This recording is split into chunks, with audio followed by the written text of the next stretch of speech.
Ward 7 City Hall Community Meeting. My name is Victoria McGregor. I'm the meeting coordinator. Thank you for taking time out of your busy schedules to be here with us tonight as we kick off our fall meeting cycle. For those here for the first time, City Hall community meetings are like gateway meetings. City's departments will be touching on a lot of different topics as they provide high-level updates related to their ongoing work. After each presentation, we'll take an initial question or two, and then following all presentations, we'll open up to a general Q&A segment. If you haven't gotten a copy already of tonight's slides, they are available. They are also available online if you go to somervillema.gov/community meetings with an S. And before we begin, I did want to invite Councillor Pineda Neufeld up to say a quick hello. All right, good evening. Good evening. It's such a beautiful day. Thanks for being here and spending your evening with us. For those who don't know me, I'm Judy Pineda Neufeld. I'm your Ward 7 City Councilor. I live on Gorham Street now. I was on Paulina for many, many, many years. I also am a new mom. I have a nearly 6-month-old baby. Thank you. I'll pass on the applause to him tonight. I was hoping to bring him, but he is feverish and teething and just kind of cranky. So you're welcome for not bringing him tonight. But it has been a busy year. So first, my apologies if I haven't responded to your email while I was on maternity leave. I am digging out of an inbox, but responding in order of urgency, so feel free to nudge me again. My cards are in the back, as well as a paper that allows you to sign up for my newsletter. I'm sending them out monthly. It keeps you apprised of things that are happening across the ward, special events, community resources, all kinds of good stuff. I also try and update folks on questions I get from other places, like things I've tagged in on social media or etc. So it's all in the newsletter if you would like to receive that. And one ask I have of all of you tonight is to make sure you meet someone new. Part of these meetings is to build community, build relationships. It's so nice to see you all in person. So get to know a neighbor you haven't met tonight. And looking forward to hearing updates from the city. I will be here till the last person leaves. So at the end of the night, if you have any questions for me or want to chat or see a picture of my baby, just come up and I will show you all the photos and happy to meet you. So thanks again for being here, and I'll pass it back. Thank you, Councillor. You can go to the next slide, please. So just a reminder that if we don't get to your question tonight, or if you're someone who prefers email for asking a question or giving feedback, we do have an email address specifically for these meetings. It's cm@somervillema.gov. Feel free to reach out to us there with any questions, and we'll direct you to the appropriate department. With that said, before we dive into our main presentations, I do have a series of quick city updates. First is that voting is open for the city's first ever participatory budgeting process. More than 900 ideas were submitted by the Somerville community, and this summer budget delegates worked closely with the city to determine the final 20 proposals that are currently on the ballot.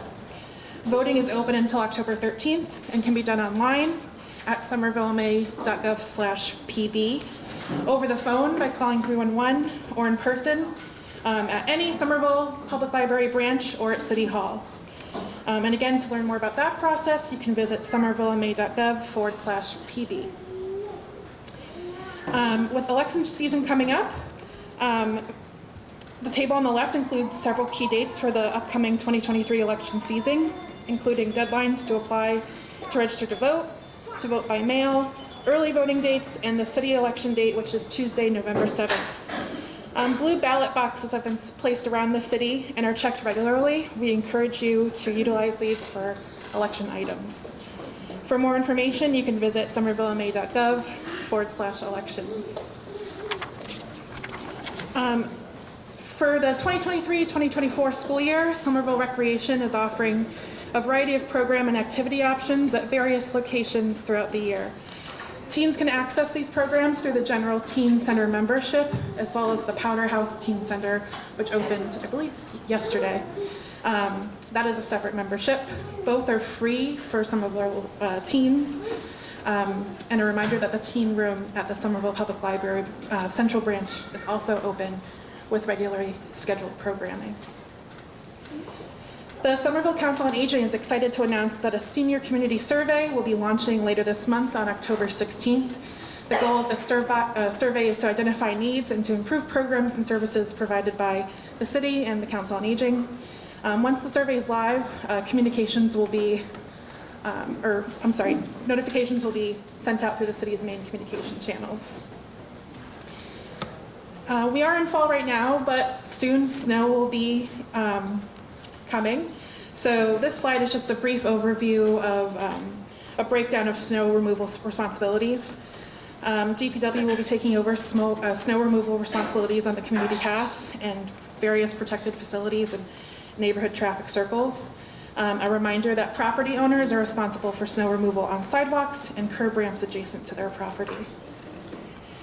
The Somerville Historic Preservation Commission hosts weekly docent tours throughout October at Milk Grove Cemetery, Prospect Hill Tower, and Old Powder House. You can find tour information online on the city calendar. On the next slide, you'll find two upcoming events that are happening relatively soon. This weekend is the Historic Bike Ride, and then next weekend is the Union Square Walking Tour on October 15th. If interested in attending either event, please email Brandon at bwilson@somervillema.gov. Somerville's Health and Human Services is hosting several flu vaccine clinics in October and November. You can register to get your flu shot at somervillema.gov/vaccines. There are some exciting updates to share from HHS, the first being that a first advisory council meeting was held last month with the goal to deploy 3 community health workers to assist the community in 2024. Secondly, a mental health services manager has been hired and is working to assess how we can expand and improve mental health services for vulnerable populations. More information will be shared on that when updates on this work are available. This next slide is just some numbers for affordable housing created in the last 2 years, both home ownership opportunities and affordable rental opportunities. That's something you can look over in the slides. A few items from the engineering division. First, the Powder House and Alewife Brook intersection is on schedule with expected completion in the spring or summer of 2024. Signalization installation will be happening this fall. On November 15th at 6 p.m., the cities of Somerville and Cambridge, along with the Massachusetts Water Resources Authority, are inviting community members to a third combined sewer or CSO overflow meeting. This will be virtual and information can be found on the city calendar. We did also want to highlight Somerville's Adopt a Drain program. Residents and businesses can help keep our waterways clean by volunteering to care for a local storm drain in your neighborhood, to check on them before and after heavy rain, wind, or snow. If interested in that, you can visit somervillema.gov/stormwater. Next, we have a few mobility items. In 2025, the city will be reconstructing West Broadway from the Alewife Brook Parkway to Clarendon Avenue. The community process to develop this design will kick off this month with a community meeting on October 23rd. And on this next slide, you'll find some mobility resources, including street safety tips, traffic calming, FAQ, a link to our interactive traffic map, and the mobility newsletter. We really encourage you to sign up for this. It's a great way to get more information on all things mobility. Next slide, please. With it being October, I did want to highlight 2 events happening this month. Summer Street's Monster Mash is on Thursday, October 22nd, and will feature a Halloween parade led by the School of Honk, as well as music and other activities. Then on Thursday, October 26th, we have Truck or Treat. I believe I said Thursday, October 22nd. That's Sunday, October 22nd. And then on Thursday, October 26th, is Truck or Treat, sponsored by the Mayor's Office. Come see city departments. There will be trick-or-treating. Costumes are encouraged. And finally, a reminder that you can keep up to date with all things City of Somerville by subscribing to our weekly newsletter. You can do this by using the QR code on this slide or by visiting somervillema.gov/subscribe.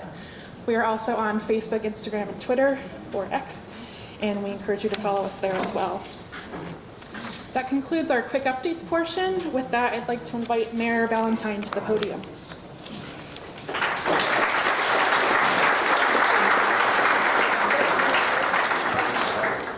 Good evening, everyone. It's so nice to see you. I would like to take a moment before we move on to introduce some other elected officials who are in the room this evening. So Councillor at Large Kristen Strezzo. Councillor at Large Jake Wilson. Was School Committee Member Ward 6 Eleanor Barish? There she is. Can everybody...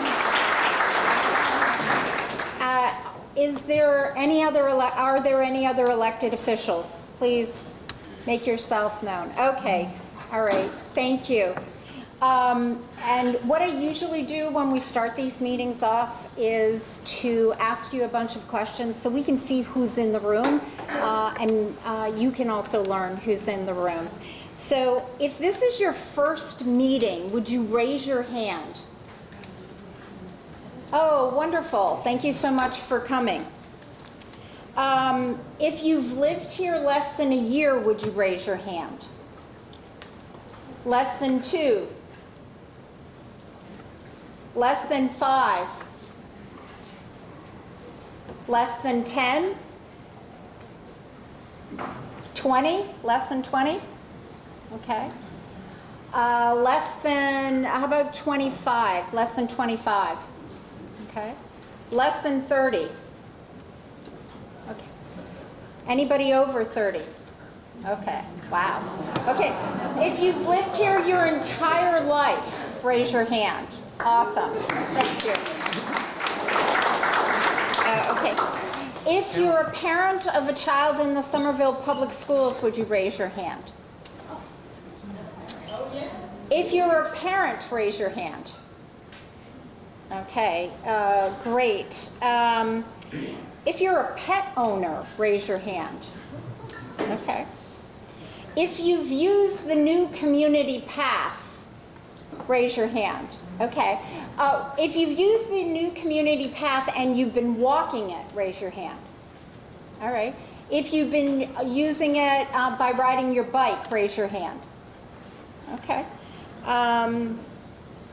Well, does anybody want to throw out a question that you'd like to know of anybody in the room? I mean, of all of us in the room? Any questions? No. Okay. So now I'm going to move on to sharing from the city staff who's in the room. So what I'd like is that if the city staff could all stand up and just do a quick round of introduce themselves and what they represent, because we are going to have presentations from different departments, but not everybody is speaking specifically about their department. So if there's someone here in the room that works in an area that you want to know, I just want you to make sure that you know about that, and you can, go up them and ask them questions. So why don't I start this way? Charlie Feminine, Chief of Police, and I'll be speaking. Okay. Jim Donovan, Captain of the Somerville Police. Charlie Brady, Fire Chief. Mike Filoni, Director of PAP. Hi everyone, I'm Emily Sullivan. I work in the Office of Sustainability and Environment. Julia Damiano, I also work in the Office of Sustainability and Environment. Hi everybody, I'm Ellen Schachter and I'm at the Office of Housing Stability. Denise Molina, Director of the Department of Racial and Social Justice. Tom Galligani, Executive Director of the Office of Strategic Planning and Community Development. Hi, everybody. Brad Ross, and I serve the city as Director of Mobility in Mayor Valentine's office. Good evening, everybody. Nick Solano, Election Commissioner. Okay, I think we'll be going this way. Shadi Salamoon, I work as Economic and Workforce Development. I'm Rebecca Wright. I work for the Engineering Department. Colin Ziegler, Inspectional Services Department, Health, mainly dealing with rats and biosecurity. Hi, Arna Franzen with the Department of Public Affairs and Forestry. Steve Grant, Strategic Planning and Equity Manager, Office of Strategic Planning and Community Development. Okay, so now you know who we all are, too. So thank you so much.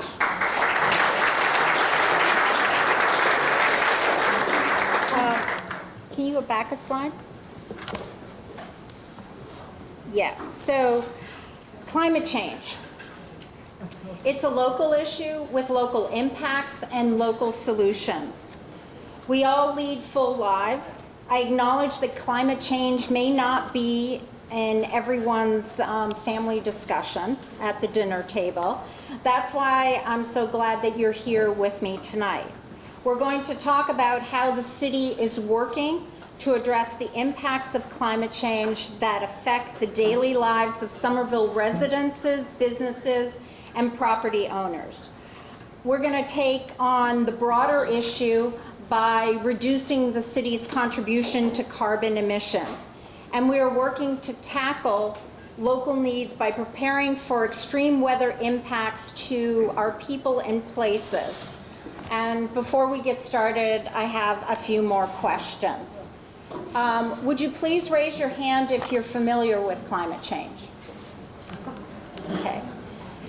Would you please raise your hand if you're concerned about how climate change is going to impact or will impact our community?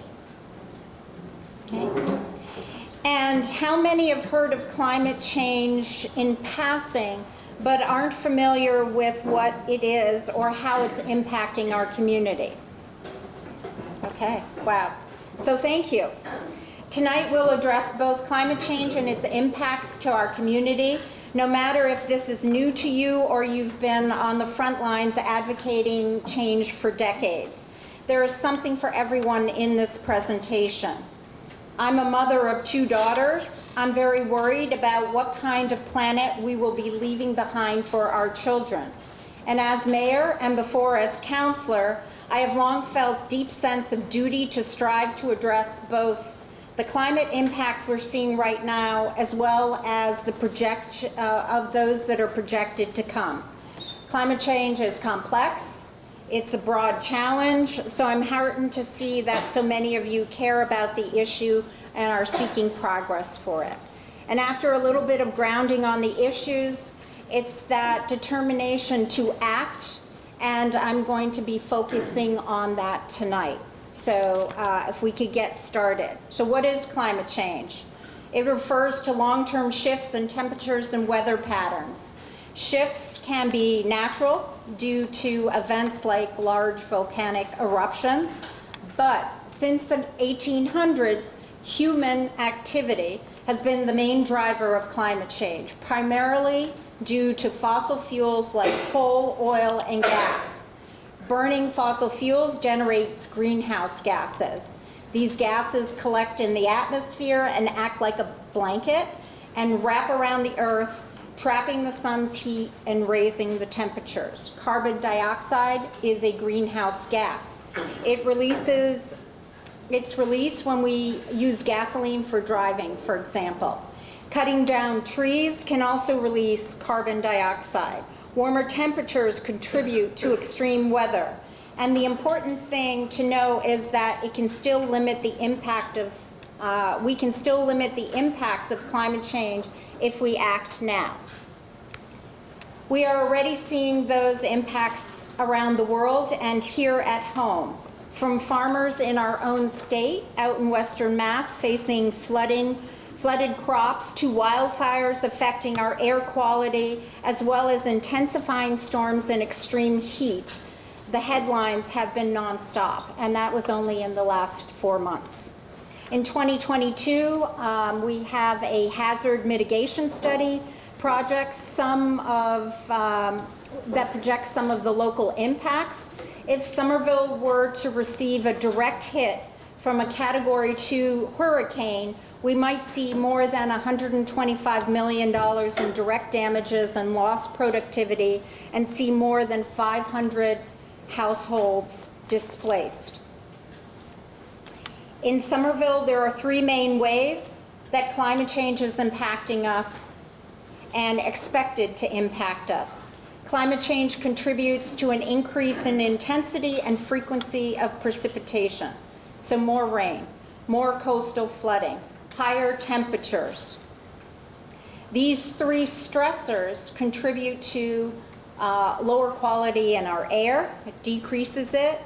It also increases vector-borne diseases carried by ticks and mosquitoes. And as I said, we've had increased flooding, longer and hotter summers. And we are paying close attention to the fact of how this affects our vulnerable populations, including people living in environmental justice zones, and their impacts, and they're harder hit. So operational changes and impacts. Far from the headlines, we are also seeing impacts in the work of the city. As just a sampling, with increased frequency in storms, our water and sewer department has had to significantly ramp up hours dedicated to preventing and addressing flooding. They've had to be sure that before every forecast storm that we clear our more than 3,600 catch basins across the city to keep water draining and working. They've also had to increase overtime to handle flood calls during and after storms. And our inspectional services department is now responding to more basement floodings, including basement level apartments, mold, leading to air quality issues, freezing pipes that can do thousands of dollars of damage, increased rodent activity exacerbated by the warmer climates, and monitoring of additional stress on our building materials, from temperature swings to materials like caulking, rotting wood, and gasket infiltrations, gas infiltration leaks. Over in our Department of Public Works, after decades, we've had to change our dress code to address the extreme heat and cold for outdoor crews. They now wear shorts when it's safe to do so, and are supplied with quality clothing for winters, wicking shirts, cooling towels in summer, and if and when needed, we alter the timing of work assignments. DPW is also no longer doing just the usual system operations, fixing and cleaning and maintaining our buildings. They're also monitoring now for extreme weather-induced failures like cracked windows and flooding or building system impacts.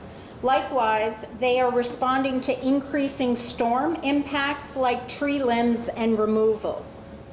And then finally, our communications and outreach staff have been increasing messaging on preparedness and warnings for a range of issues triggered by extreme heat, cold, and storms. And again, that may sound abstract too, but warnings about extreme weather and related local supports, information on how to avoid fires caused by space heaters, or what to do if a storm leaves behind a live downed power line, is vital to share with our community.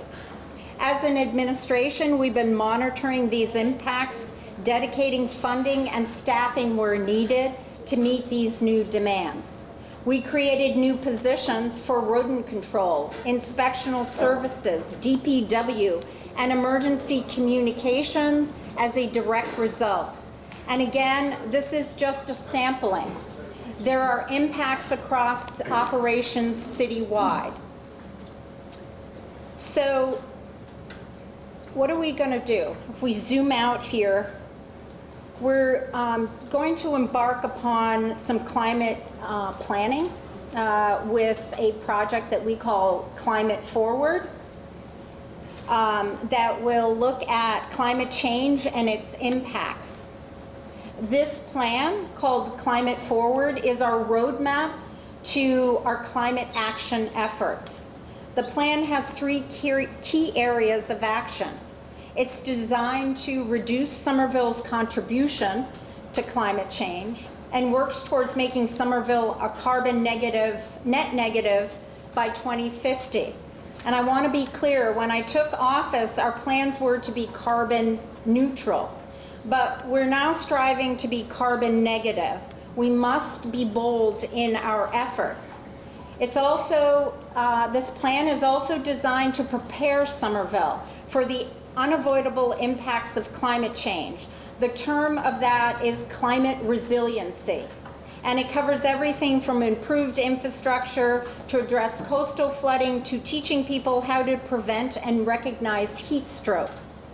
And it centers on equity within all efforts. What that means is that we are always striving to fairly distribute the opportunities created by climate action, such as new jobs and energy-saving programs or educational outreach. In short, we are working to alleviate the unequal burdens of climate change. So Climate Forward, we are guided by these three key principles of action. So we will focus on the areas to target our efforts on buildings, transportation and mobility, the environment, community, and leadership. So how does it work, the carbon emissions?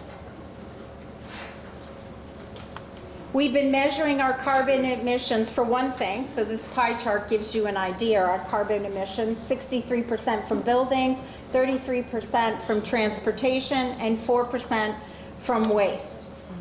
To reach our goals of being carbon net negative by 2050, we're striving to eliminate all our emissions from our buildings, transportation, and waste over time. Lowering carbon emissions is a tall order, but we have a path. To achieve that, we need to address city buildings, private homes and properties, as well as new construction. We're doing that in a number of ways. In our own city buildings, we've been steadily reducing energy use and shifting to renewable energy sources. For example, we recently signed a contract to get 30% of our municipal electricity from local Massachusetts solar farms. In private homes and property, we've been aiding the shifts to renewables in a number of ways. Our teams offer programs to assist both renters and homeowners with accessing energy savings program. We also have the Somerville Community Choice electricity program, which offers competitively priced renewable energy portions, and you can sign up for it at any time. There are more than 760 passive house units in construction. That's housing units, flats in Somerville, with more than 161 of those units slated for affordable housing. Passive house uses net zero construction techniques, and for construction, zoning amendments that set requirements and incentives for energy efficient construction 4 years ago are yielding excellent results. We have 50 certifiable LEED Gold and Platinum building developments. More recently this year, we were one of the first communities in Massachusetts to adopt and enact the Specialized Energy Code, and Somerville was the first in New England to establish a green score. This is part of our zoning ordinance, and it incentivizes the inclusion of elements that reduce urban heat island, manages stormwater, and filters pollutants. So now we have equitable low carbon mobility. The city is working really hard to make it easy for our community to choose. It's your choice to choose a low carbon way to travel. The idea isn't to tell people what to do, but rather to make sure the green choice is that there's a green choice easy for them to choose. Investments have been focused on installing priority bus lanes, a bike network, and currently we have planned, which we have 28 miles of bike lanes, cycle tracks, and paths, and more to come. And pedestrian safety improvements, whether that's streetscape redesign, better crosswalk striping, or establishing safe routes to school. Safety is the center of our pursuit of Vision Zero, which is an effort to prevent all serious injuries and deaths in our roadways. We're also studying right now how to best expand our electric vehicle charging station network. And of course, I left out one small effort. We have the new Green Line. our whole community. Yeah. Our whole community pushed for it. I understand there's some frustration, and I know that the MBTA is working on it, okay? But these new green line stations with the existence of the red line and the orange line stops, 85% of Somerville residents are now in a 15-minute walk of a T stop.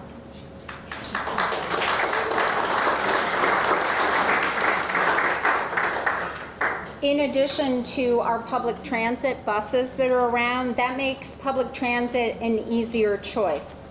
And to create equitable access, we provide free T-passes to our public school students, teachers, and parents, as well as low-income residents, and we've just also offered it to Somerville employees, the City of Somerville employees.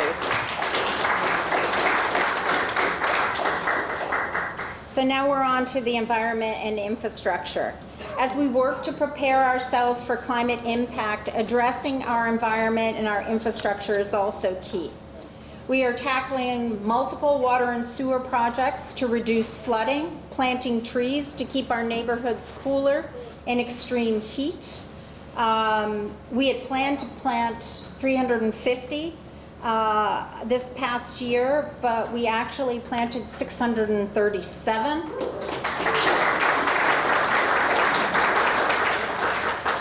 We're also working to really monitor and make sure that our trees are healthy.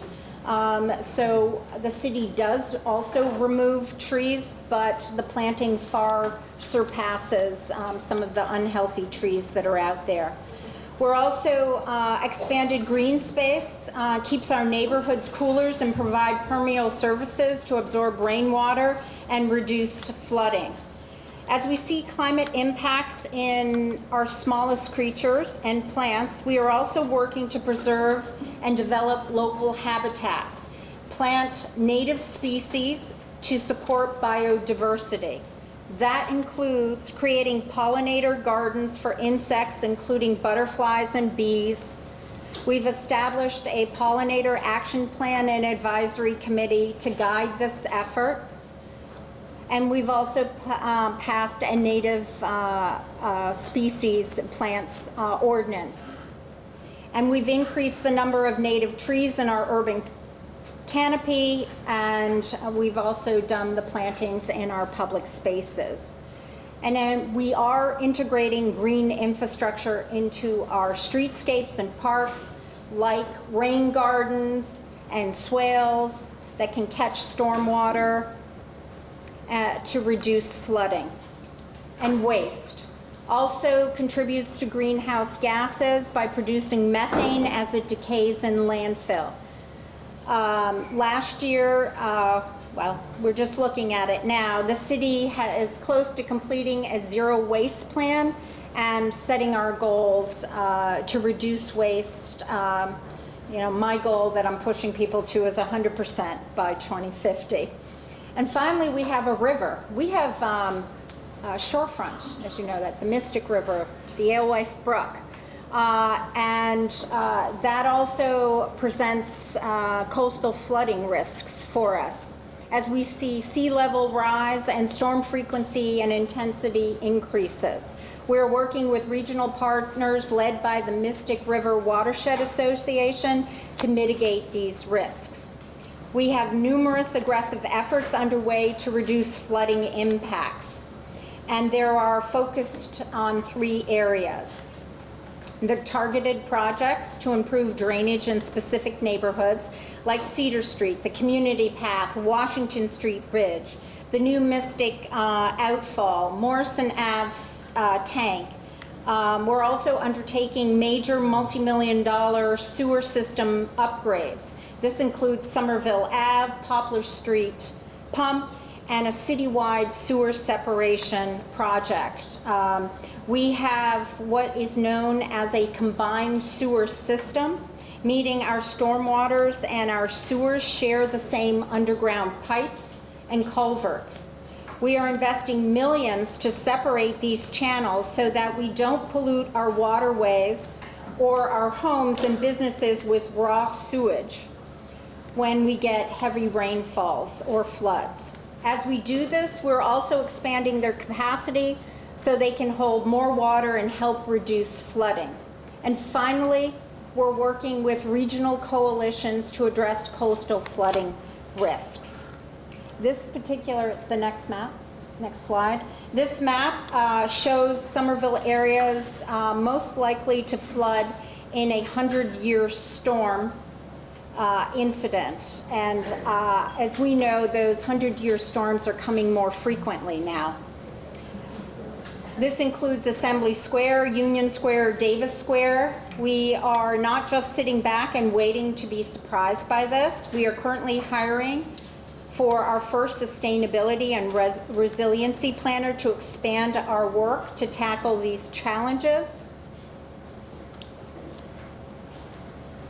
And we are one of the founding members of the Resilient Mystic Collaborative, organized by the Mystic River Watershed Association.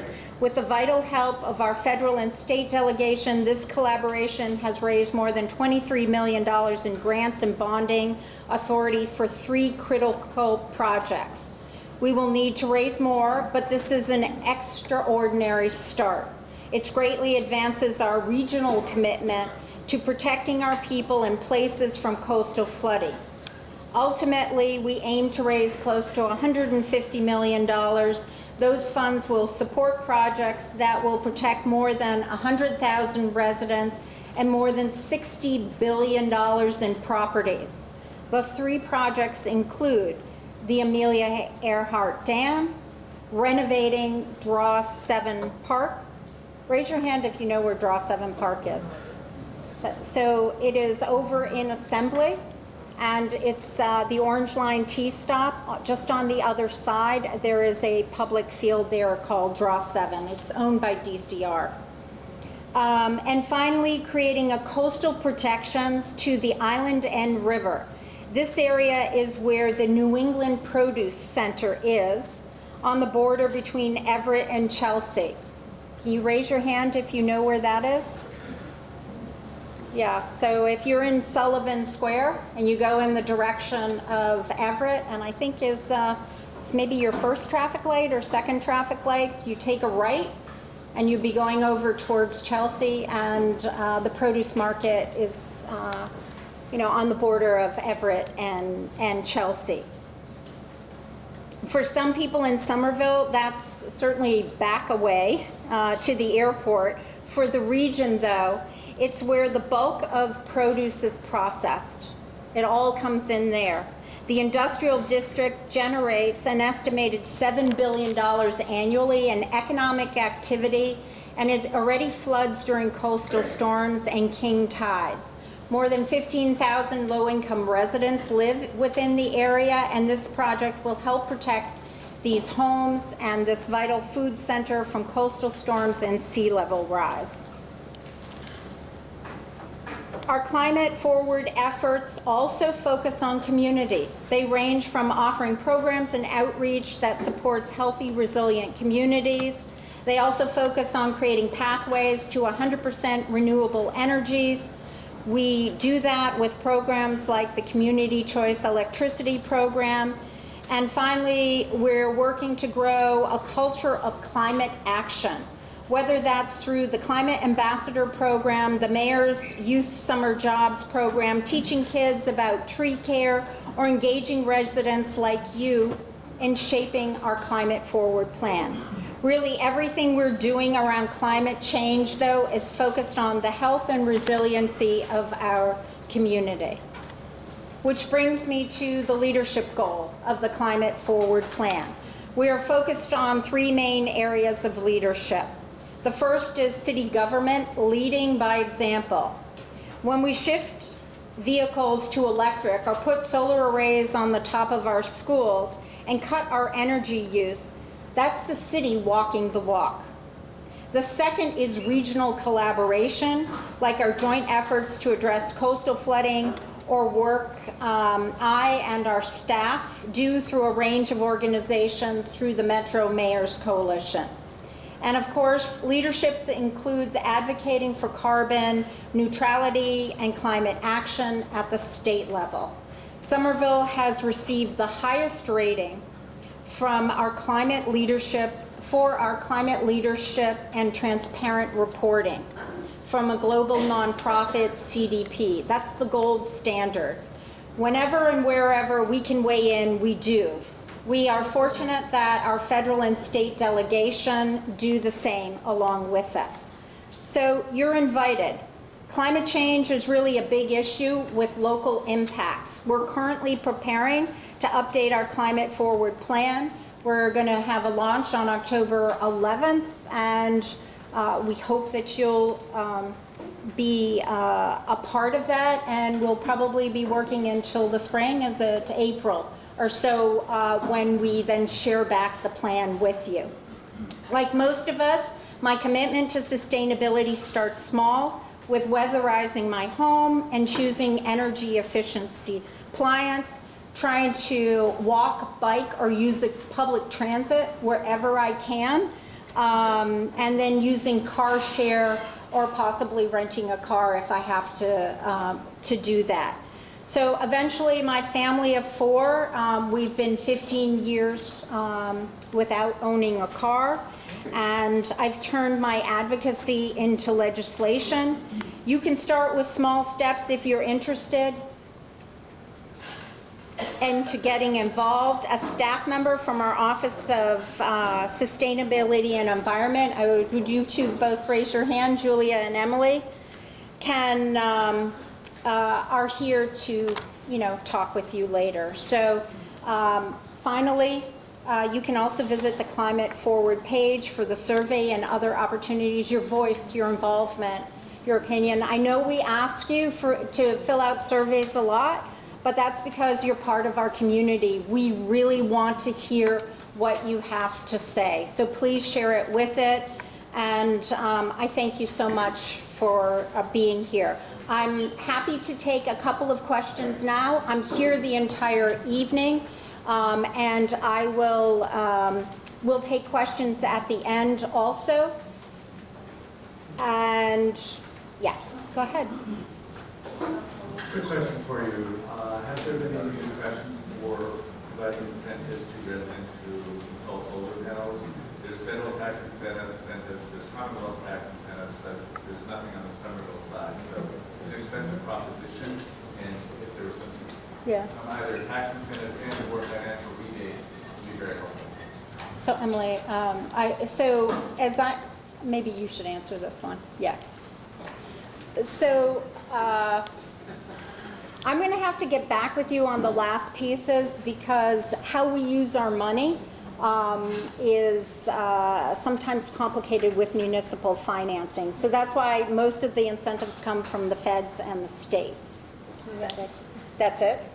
Mayor got it. So, and I mean, but if you haven't taken the community survey, I absolutely encourage you to. But we are looking at opportunities to better understand what the challenges are for people if they're looking for installing solar panels or upgrading properties to be more energy efficient. So any feedback is very helpful for us to better understand, kind of to the mayor's point, what the city can do to support those efforts. Yeah. Well, right off the bat, the major obstacles cost. Yeah. We installed them to the tune of $40,000. So we're fortunate that we're able to do that, but not everybody is.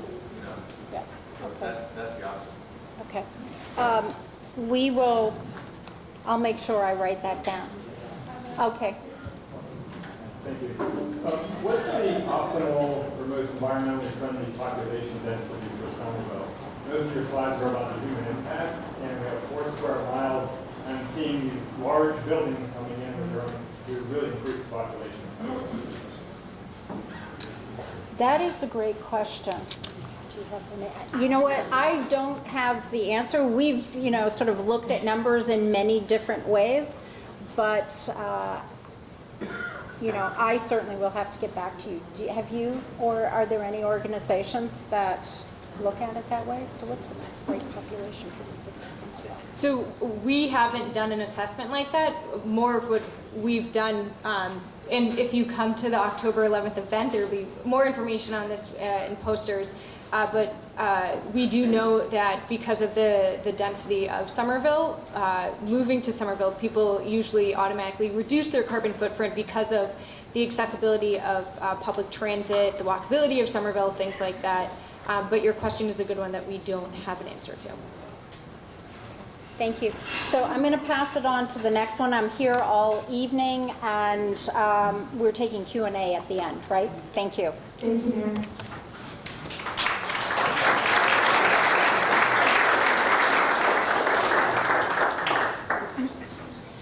Next up, I'd like to invite Luis to talk about the Digital Bridge Initiative.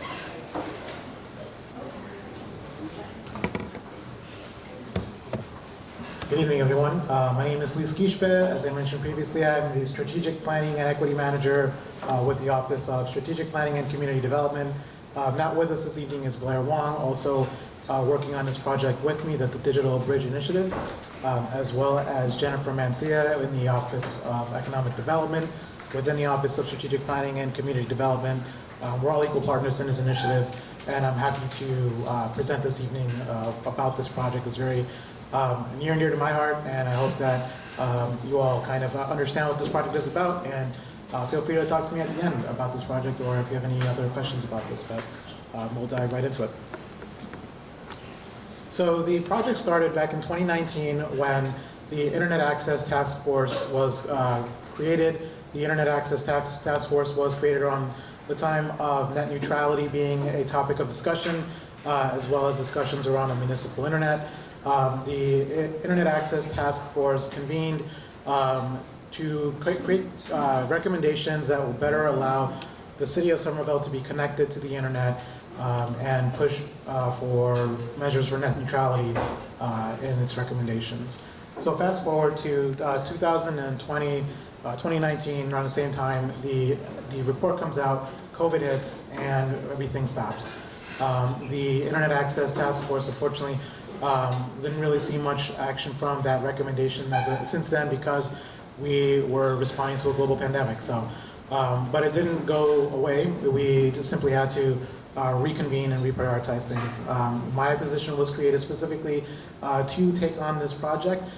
So I'm very privileged to be able to come in with a planning background as well as a racial and social equity justice background to be able to take a project like this and really see it through.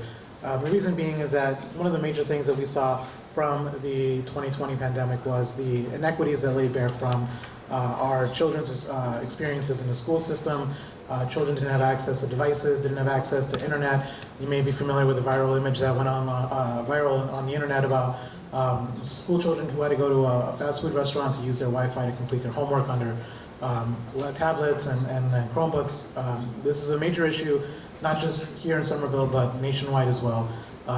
We have a population of individuals who are not only struggling to get access to affordable and reliable internet, but struggling to get access to devices that will help them along with their school path, but also beyond that into their college, into their career paths, and even just if you're later in life, just being able to live your life in a world that's very fast digitizing. So this digital landscape is providing an issue. Next slide, please. Which is the digital divide. I'm sorry, previous slide. So this is the problem. The digital divide is the impact that a digitizing world is having on a specific population of socially disadvantaged individuals that don't have the means to be able to keep up with the technology, keep up with the skills development, keep up with the rising costs, and being able to participate in the digital landscape. Next slide. So because this impacts individuals who are socially disadvantaged more than other populations, this digital equity is essentially the goal. Digital equity is us being able to make sure that we're prioritizing our resources in a way that are going to be able to bridge those gaps for people who have the hardest time connecting, the hardest time accessing devices, and the hardest time being able to acclimate into this digital landscape. So that could be as easy as getting a Chromebook for your schools, but also maybe learning how to use the internet as a whole to maybe set an appointment with your doctor who has digitized and is no longer taking appointments by phone, or is becoming increasingly harder to get a hold of by phone or by in person. Next slide, please. So digital inclusion is the way that we're going to be going about doing that. Digital inclusion is the work. So if digital bridge is the problem and digital equity is the goal, digital inclusion is the work of how we get there. There's a lot of branches of how we're aiming to get there, including food, community, neighborhood, but this is a representation of what makes a strong and healthy community. Digital equity is part of that, and this is how we're focusing on doing that by prioritizing our initiative to provide the resources individuals to get to the point where they have healthy outcomes. So that may be a little hard to kind of grasp, but essentially all of our department structures are aimed to be able to provide individuals with healthy outcomes, stronger communities, resilient communities, social context, social and community cohesion. And this is the work of what role we play in that larger scheme of creating equity and self-determination for our most vulnerable residents. Next slide. So our vision for the Digital Bridge Initiative is that we see Somerville as a 100% connected city. But in order to do that, you may already have some statistics offhand about this. The city is already at about 85 to 95% connected rate, depending on what data set you're looking at. We're really looking at connecting that last bit of the city. And that last bit of the city represents, in many cases, our most vulnerable residents. So that's where we're really putting our focus and our efforts into, and trying to make sure that we understand what their community needs are, what challenges they face, and really where they want to be, whatever their aspirations are. Some people, like I said, may just need a Chromebook to be able to get through high school.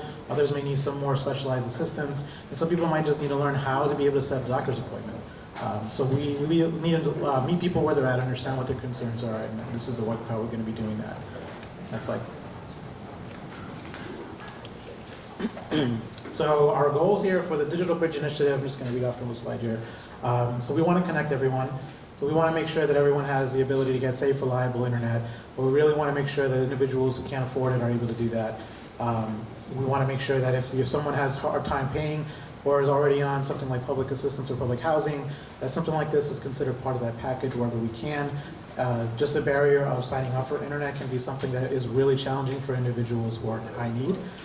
So removing those barriers wherever we can is a priority. Getting the right tools, so that's the hardware access. So if someone has a hard time obtaining a device, can't afford it, we want to leverage our local resources, our federal resources, our Commonwealth resources to be able to provide people with an umbrella they can go to be able to get assistance with connecting to the internet, getting devices, or getting the skills they need to put it all together and use it to wherever they want to go in their life, whether it's a bigger, broader social mobility plan, or whether it's a more focused, just I need to be able to bank online or see a doctor online. Next slide. So yeah, that's just the very beginning. This project has just started, and we're really looking to make sure that we're bringing together the community organizations that are already doing the work in this field, as well as bringing together all of the efforts that are going on in the city, and building that partnership, building that structure around co-governance, that structure around getting coming under a unified goal. So the Digital Bridge Initiative is that unified goal. One of those plans that we have now with the digital equity plan is part of that. We're collecting data, getting ideas of where federal and Commonwealth funding could be to create a strategy for digital equity in Somerville. So stay tuned for more. Please make sure to visit our Summer Voice page. We have that very updated with all the endeavors that we have going on, and I will be right over there in that corner if you have any further questions or want to talk more about digital equity. Thank you.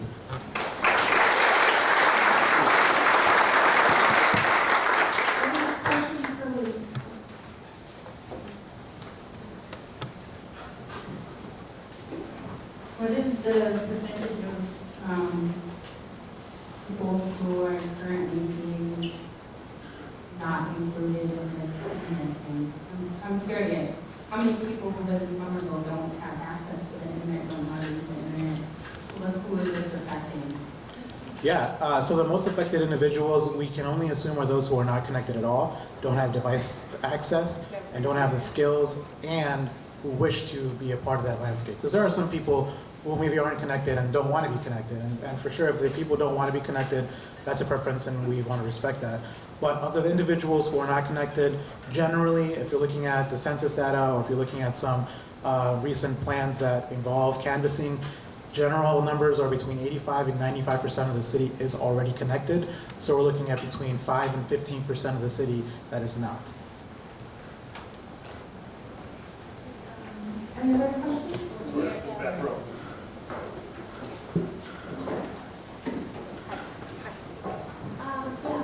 I know that the electrical supplier, the community supply supplies great, I use it myself. And I'm just wondering, I know that other places across the country have done municipal broadband, and if we could get funding for that, I think that would be a great thing. Some of the research that I've done shows that it's wildly popular. I think most people are kind of fed up with RCN and Comcast, and they want to keep raising the rates. It would give us more control over how it's supplied, how it's delivered, and even though it's expensive initially, that it saves money over time. And I just like the idea of having a community-based broadband system. So I'm just wondering, what would we have to do to get that in Somerville? Yeah, that's a long pathway. Thank you for that. Yeah, that definitely municipal broadband was part of the Internet Access Task Force recommendation, looking specifically into something that is privately owned, privately operated. So we essentially are creating the structure for a monopoly to be created in a temporary fashion, so as we can eventually come back in and reclaim that as a community. That's a very long implementation pathway, and federal and national fundings are really may not prioritize. The plan isn't really out and finalized yet, but from what we've seen in other places, the funding prioritization is for areas that are highly unconnected. So I mentioned we have about 5 or 15% of the population that's not connected. In parts of maybe Western Massachusetts where we have a very high rate, or maybe even a insignificant number of people who are connected, those are high priority areas for federal and Commonwealth funding mostly. And gateway cities as well, such as like Chelsea, Everett, Revere. Somerville is neither of those, and so on an overall level, what we're looking at generally is that we may not necessarily be in the best position to receive all of the funding that we would need to be able to offset the cost of what it would take for a feasibility study and general implementation of a municipal broadband plan at this time. So if those conditions change, where we're able to have the resources necessary to take on something of that scale, we definitely don't want to leave that out. But as of right now, given the resources that we have and the staff that we have, what we're focusing on doing is trying to make that as equitable as possible by focusing on the highest population needs right now, which includes our most low income and people who are closest to structures of oppression. Yeah, I just want to say really quick too, I know one of the arguments is that, we don't really need to, we could use Comcast because they offer a discount for people that have low income. But I think you have to be pretty much like destitute to get it, and I know that there are people just above that level. I personally know people that they have an income, but they're still really struggling. Like they're working full time, paying rent, paying for food, the cost of everything is going up. So any little thing that we can do to help people, and like I said, this is something that I can't imagine anyone not supporting an option that might be more affordable and better and under control. We really like to do with the electrical supply program. So I would absolutely support that. If the city could do something to get that initiative, that would be great. Thank you. Sorry, it's not really a question, but a statement. Just to your comment, I'm actually one of the families that is a reduced internet bill because I am extremely poor. But I think what you're saying makes a lot of sense. It'd be a lot easier for me to get my kids access to the internet if we live forward without having to dish out, $8 a month just for the internet. We don't even have cable TV in my house. So I think that that's really, really important. And I'm really thankful that you guys are doing this because it will help a lot. Thank you. Just a quick plug. If you are in need of broadband services, the Affordable Connectivity Program is a federal program that will give you a reimbursable stipend for you to be able to get internet access at the same rate that providers provided, so essentially it balances itself out to a $0 amount. If you income qualify, of course, and I am happy to talk more about that if you want to flag me down. We can talk about that. That federal program is expiring, so we're also looking at solutions on how to create a more sustainable solution. But for those of you who may be in need, definitely come over there and talk to me, and I will explain more about the program happily. Thank you.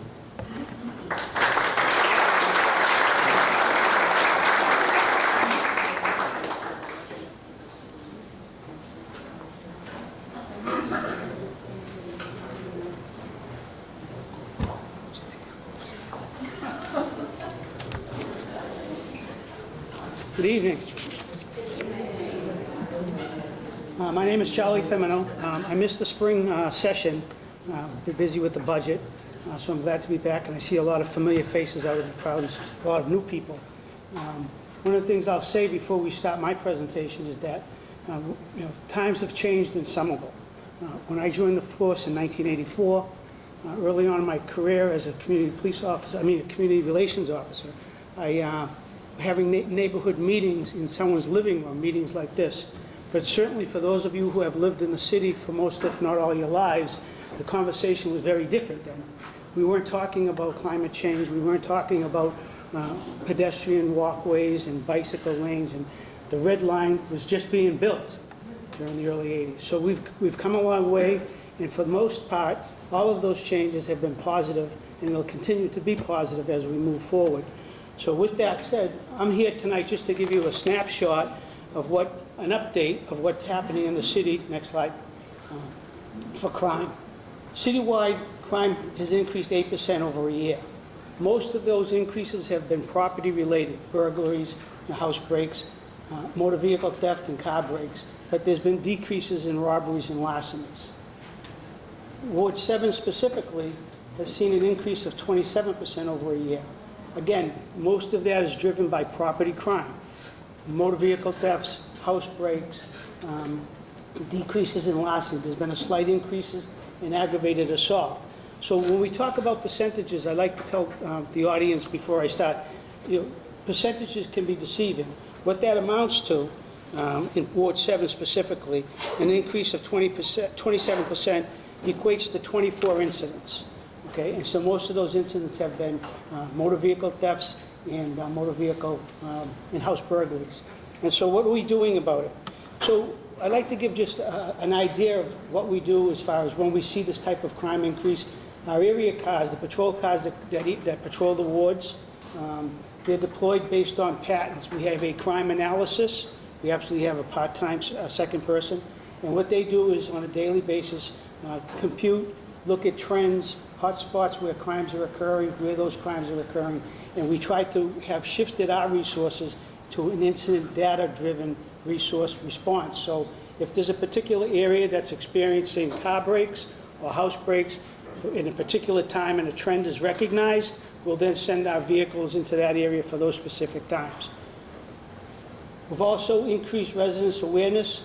I'm not sure if anyone has gone onto the Somerville Police website, but we report our crime data there, as well as other incidents and other, other than crime incidents, we report on social media. Prioritize suspect identification of violent crimes. As you know, over the past couple of years, we've had shooting incidents, gun violence, and I'm glad to say that in most of those cases, if not all of them, through the investigative efforts of our criminal investigators, most of those individuals who are responsible for the shooting incidents were identified. There have been many arrests made, and I would like to say it has helped, because over this past 6 months, we had a very quiet summer, knock on wood, based on gun violence, and a lot of those individuals that were responsible for those shooting incidents are now in custody and awaiting trial. We try to engage our youth. We have, next slide, please. This year we brought back the Junior Police Academy for kids that were, youths that were in the age of 10 to 14. We had 22 individuals attend the academy. They had a blast, to say the least. They come on day one, they don't know each other. They leave on day 5 as a group. And during that time period, they have a little classroom instruction, but they went to a Red Sox game, they do first aid, CPR, they take a tour of the station, and they just have fun. That's the bottom line. But it's a good way to provide some teamwork, build some confidence in these kids, and so we're going to try to increase that to 2 academies next year. Crime prevention. I can't stress it enough, and you see this, I mean, this has been over and over again that we talk about this. Cars are left running often, and as the colder weather approaches us, a lot of times someone will run into Dunkin' Donuts, leave their car on, and that's a crime of opportunity for someone to take it, to drive down from Magoon Square to Sullivan Square and just leave it there. So please lock your cars. It's one of the biggest things that you can do. Don't leave your valuables in sight. A lot of times we'll come across a car break where the window's smashed because there was a laptop on the seat. So you have to be cognizant of that. Additional security measures, tracking systems. I'm not going to read every single line here, but burglars, again, 70% of the residential burglaries were with no force, meaning there was a door or a window unlocked. So that's something that can be prevented. If everyone in this room just locked the window, if everyone in this room just remembered to lock a door, a back door, a patio door, then that number would be reduced, I would venture to say. Register your electronic devices. We all get, when we buy something, you can register it most of the time, myself included. Probably don't take the time to do that. And have adequate lighting. Lighting is probably the biggest deterrent. And now, even with the Ring that's out there and all these other apparatuses, you can get them that they go off when somebody's in your yard. They have the sensor light now. I've replaced my own in my own house over the garage door. They have the Ring that has the sensor lights, but it also has the camera. So it's a small investment in order to prevent something from happening. Next slide. Over the last couple of sessions, a big topic has been traffic, and there's debates that go back and forth on who should we be enforcing motor vehicle laws, pedestrian, bicycle laws, and usually there's a percentage of people in the audience that wants us to do more traffic enforcement with motor vehicles, and there's another percentage of people in the audience that wants us to talk about pedestrian enforcement, bicycle enforcement. So what I will tell you is that we try to equalize that. I will tell you that we try to send our officers, our traffic officers and the patrol officers into high volume traffic areas, such as, for instance, and for example, pedestrian and bicycle violations along the Beacon Street corridor, Lower Broadway, Magoon Square, and most of the squares where there's high pedestrian traffic, high bicycle traffic. But again, the data will show that in most cases, when we talk about traffic enforcement, when we talk about pedestrian enforcement and bicycle enforcement, the philosophy, at least at this point in time, and it's based on citizen review, citizen input, from our city councilors. Our philosophy is more educational in nature. The purpose of traffic enforcement, whether it be with motor vehicles, with pedestrians, or with bicyclists, is to engage motorists in a positive way to try to change dangerous behavior, dangerous driving behavior. And so I would venture to say, and I have numbers that I could provide, but most of the citations that are written are warnings. Very few in proportion are punitive in nature. Only the most egregious are. And so that's something that we do as a philosophy on the department. Next slide. There's a handout, I believe, here on the back table. These are some resources for substance misuse, mental health, domestic violence, and sexual assault. You can get a copy of that when we leave, but these are just services that are available. And next slide, please. And if you want to contact the police department, the number there for non-emergencies and emergencies, you can also use the anonymous tip line. Next slide. So with that being said, I'll take a couple of questions now, and then I'll be here also for the entire night, so you can ask any specific questions after the meeting.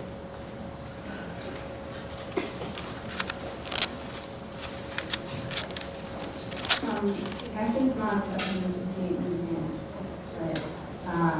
so Powerhouse Boulevard and Yale Life. construction there has really improved the traffic in the area, I guess, but I was told at the last meeting that I had for that the stoplights are not going to be turned on, that still crossing the street there, even with the red light on, and the pedestrian signal on, cars are not stopping. So it actually has become more dangerous because they're not stopping at all, whereas, they're looking at the stop sign, they're not looking for the light. And so that's a problem. And also, I think that our driveway in Clarendon is a safety hazard, a huge safety hazard, because it's been turned into a one-way street, sort of, well, not a street, but it's one way in, one way out. And in order to get out of the parking lot, if you're taking a right turn going towards North Street, you have to go and cross the line into the other lane to avoid the curb. So that's probably a big safety hazard, and it will become more of a safety hazard in the winter when there's snow to worry about. So I've told the city about it several times, not directly from there, but I've told people who are involved in the design of that several times. I always think you're listening, so now you're aware. Thanks. Jess, thank you for bringing up the curb in particular. I've sent that to the construction team. That is going to be addressed. There's going to be some asphalt poured in the next couple weeks. So let me know if it's not, but that will be addressed. The curb coming out of the parking lot. Asphalt. It's not the asphalt, it is the angle of the curb. Yeah. No, I went to visit it myself. I took pictures. They're going to, I can show you the response, but they're going to level out a little bit and add asphalt. That's what I meant. So that you don't have to take that giant right turn out of the parking lot. Yeah, I mean, I understand if I was driving a Prius that it wouldn't be an issue, but I don't. I drive a truck. Yep. So it's an issue, right? Yeah, and then I don't know if anyone's here from the construction team, but the signalization, Brad's pointing at someone, is going to be. Becca Wright, our project manager. Oh, okay, do you want to talk about FAB? Okay.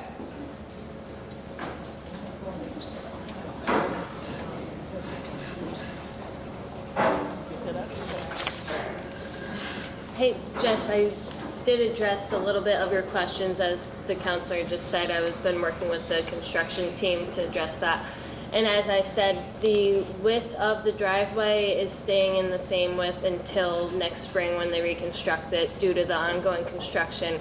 They can't keep fixing the curb cut until the construction to the housing redevelopment is ongoing. So that'll be wider next spring, but in the meantime, we do have this temporary solution that I think will make it a little bit better for you. In regards to the stoplight, the stop signs, that's also a temporary condition, and the lighting, the traffic signal should go up and improve the condition by Thanksgiving. In the interim, I don't know, that's a motorist behavior. I can't do that.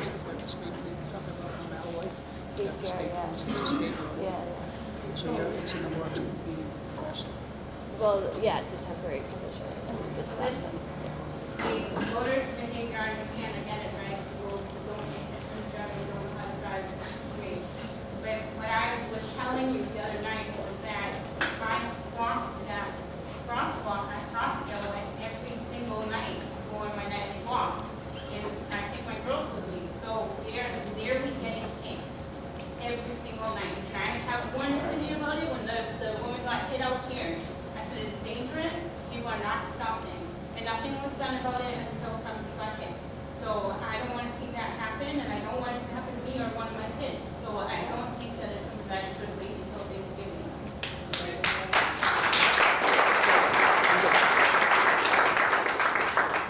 I couldn't agree with you more, and I think we made note, and I just want to make sure that I understand the question, though. We're talking about crossing Alewife, correct? Yes. Yeah, so I know that we've had some discussion with the state, because as you know, it's a state roadway also, so it's not just the SPD that can go up there and do enforcement action, but we have had discussions about that, so it's duly noted, and I'll make sure that we try to have some type of selective enforcement up there. Thank you. Okay. Another question?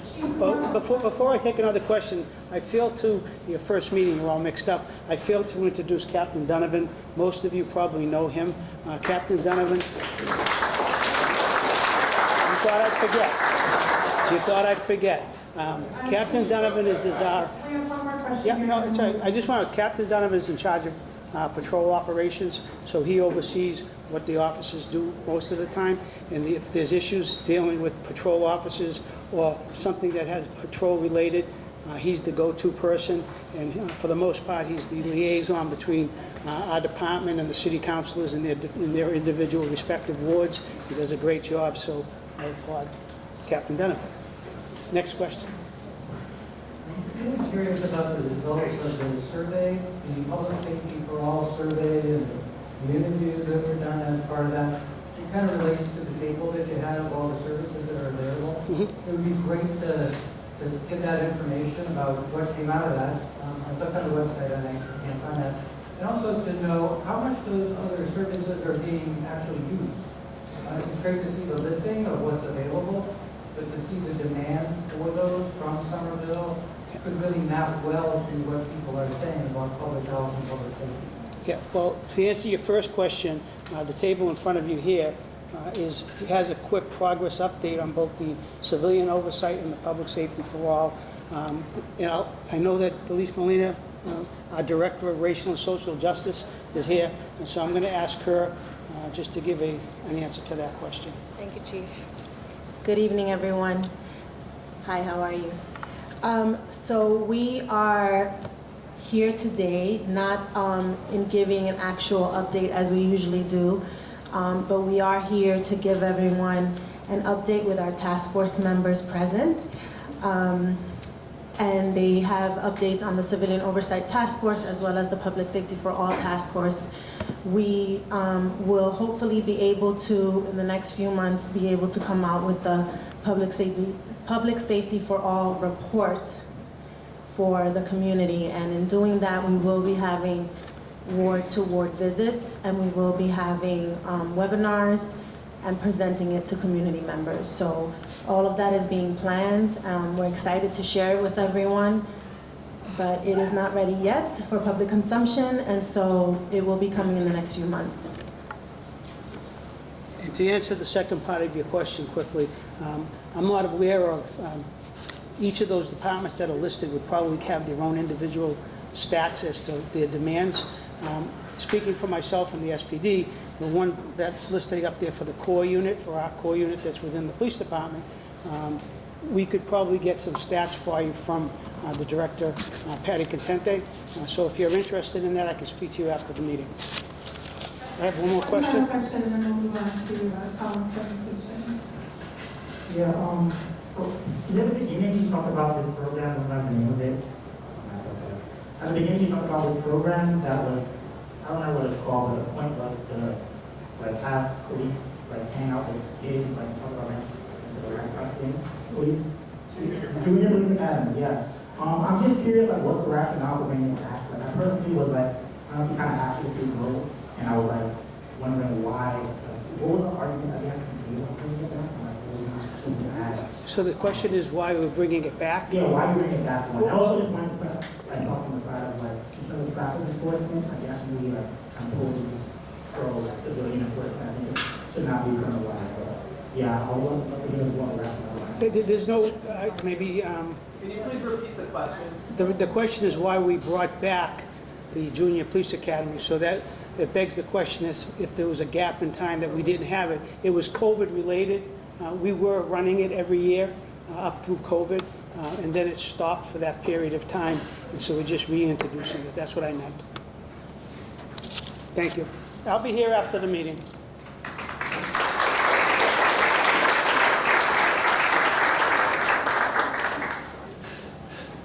Good evening, everyone. Let's talk rats, shall we? All right, next slide. So I know everyone is dying to hear about the SMART program. I just want to provide a quick little update about how phase number 2 is going. Unfortunately, we had a significant reduction in the number of captures. But on the positive side, we're attributing this to a lot of the work we've been doing with high capture zones, educating folks, and then also enforcing in those areas. For example, last year we had a box with 103 captures. I'm not going to tell you where it was, but I was shocked. And this year, it only had 3 captures by June. And for those of you who are in the rodent world are very aware of it, March through June is showtime. So we were able to investigate that space with our contractor, look at the various aspects that had been contributing to it, faulty dumpster, staff not fully filling or closing the lids, trash all over the ground, stoppers not being plugged, those types of things. And we've seen a drastic improvement in just 1 year. So this type of data and information isn't discouraging. It's extremely encouraging for us to know how we can systematically address rodent issues in areas of high activity, either the reporting or with our smart boxes. So it's very exciting. Don't get discouraged. 518 is a lot. That's 518 rats not poisoned by rodenticide. That's 518 rats times 6 potential broods, of additional rats. So, but the real, sorry, I'll get to questions soon.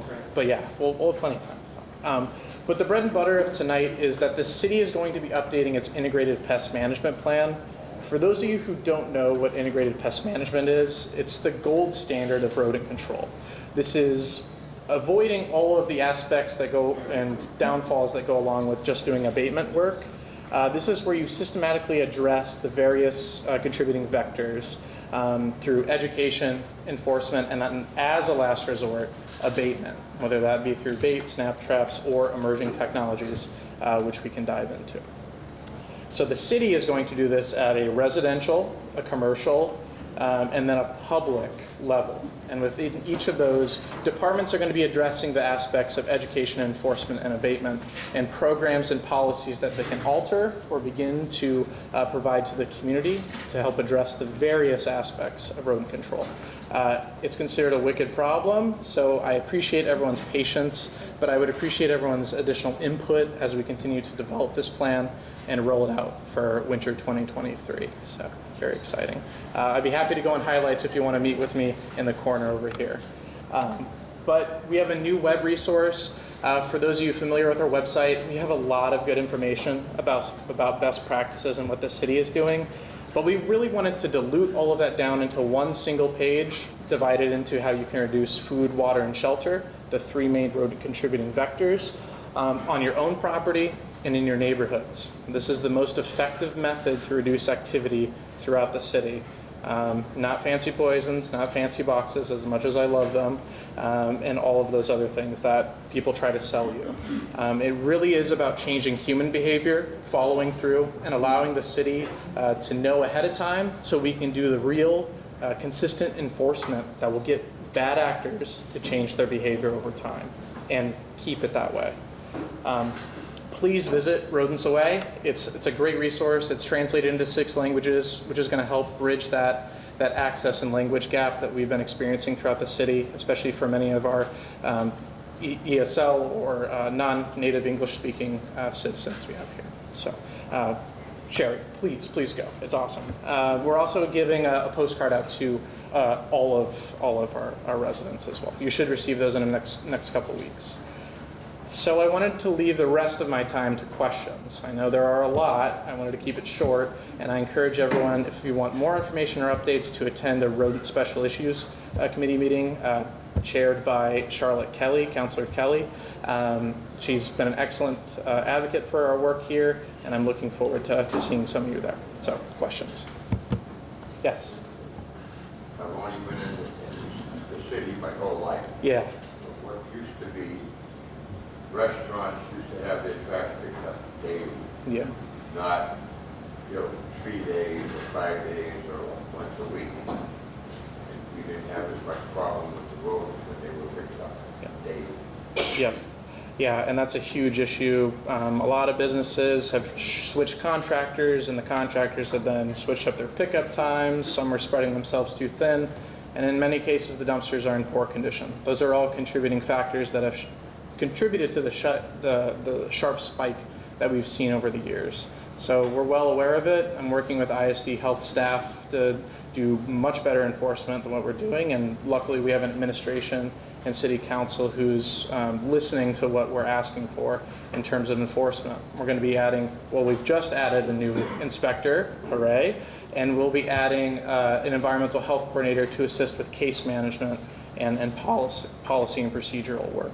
So we're working towards it. That's definitely something we're going to be addressing in the next couple years. So thank you. I appreciate it.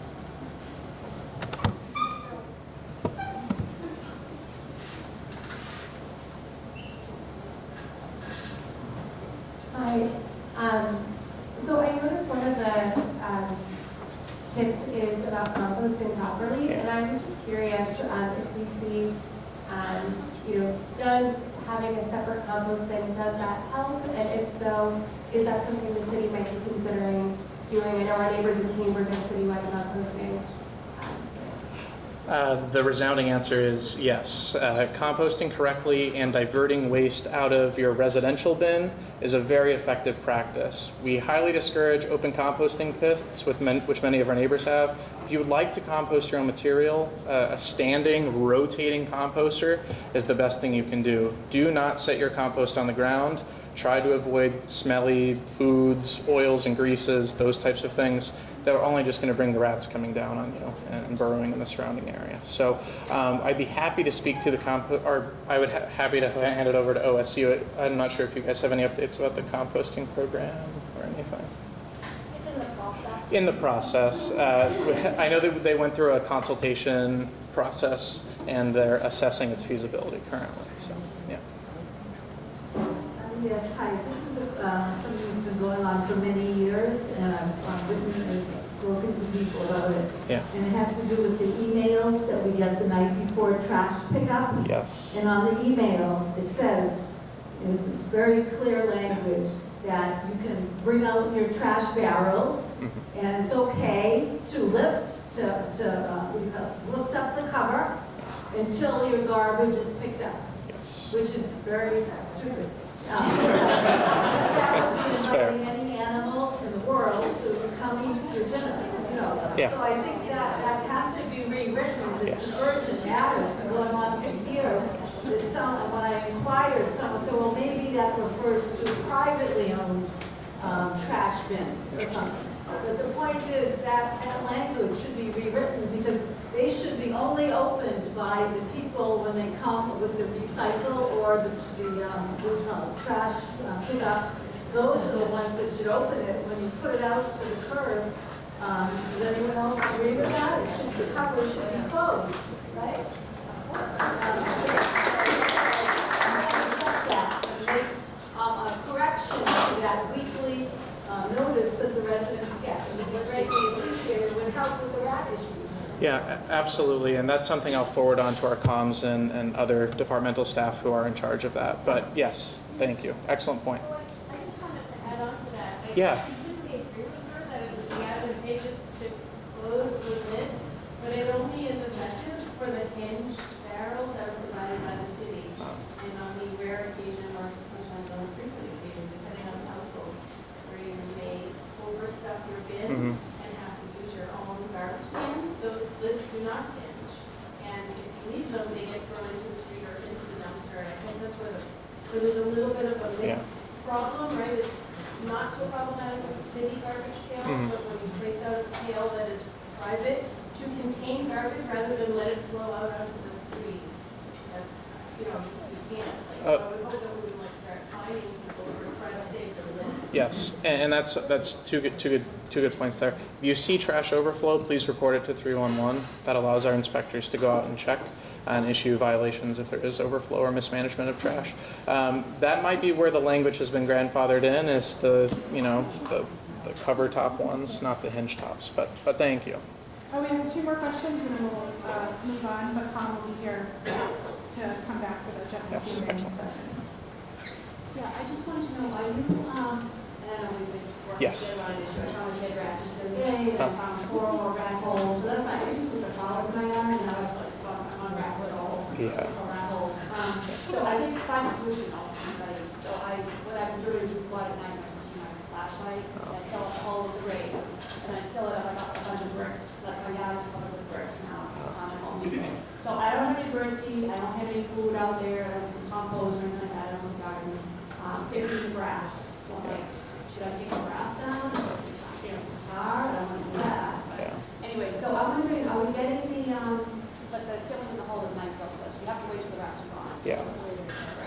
Yeah. But, and that's the other issue too, I don't know what the city is doing that, so I know that they have a program, I did sign up for it, it was like taking months to come out. Yeah. And I was freaking out because they were like all over my yard, so I just had somebody come out, I didn't really want to do it, but I put the big boxes down, they haven't touched the bait at all, so don't worry about the grass, because they're not eating it.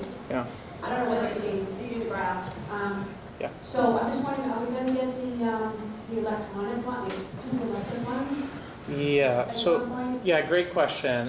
So the smart boxes, we're starting to notice they're much less effective in residential spaces. It's just, there's a lot more just easier food access. We want them in sort of high traffic, high concentration spaces. MacArthur Street was an exemption from the rule there, but they were also very close to 2 dumpsters in a 2-block radius, so that was contributing to their problem. But in the other locations like Gilman Street, they weren't very effective at all. So potentially, there are some neighborhoods that could qualify. But I will say with the residential program, there have been delays. That's mainly due to the sheer volume of calls that we get. We're hoping with additional inspectors, and we're looking to change the program to extend it beyond 3 weeks to a 2-month period with gaps to allow staff to get out to more properties more frequently. But again, that will be in the IPM presentation that we'll have out this winter. I'm really looking forward to expanding that program. So thank you, and thank you for your patience. I'm calling your neighbors like crazy, so hopefully we'll get someone to address their trash problem. I won't point any fingers or say names, but thanks. One final question. Excellent.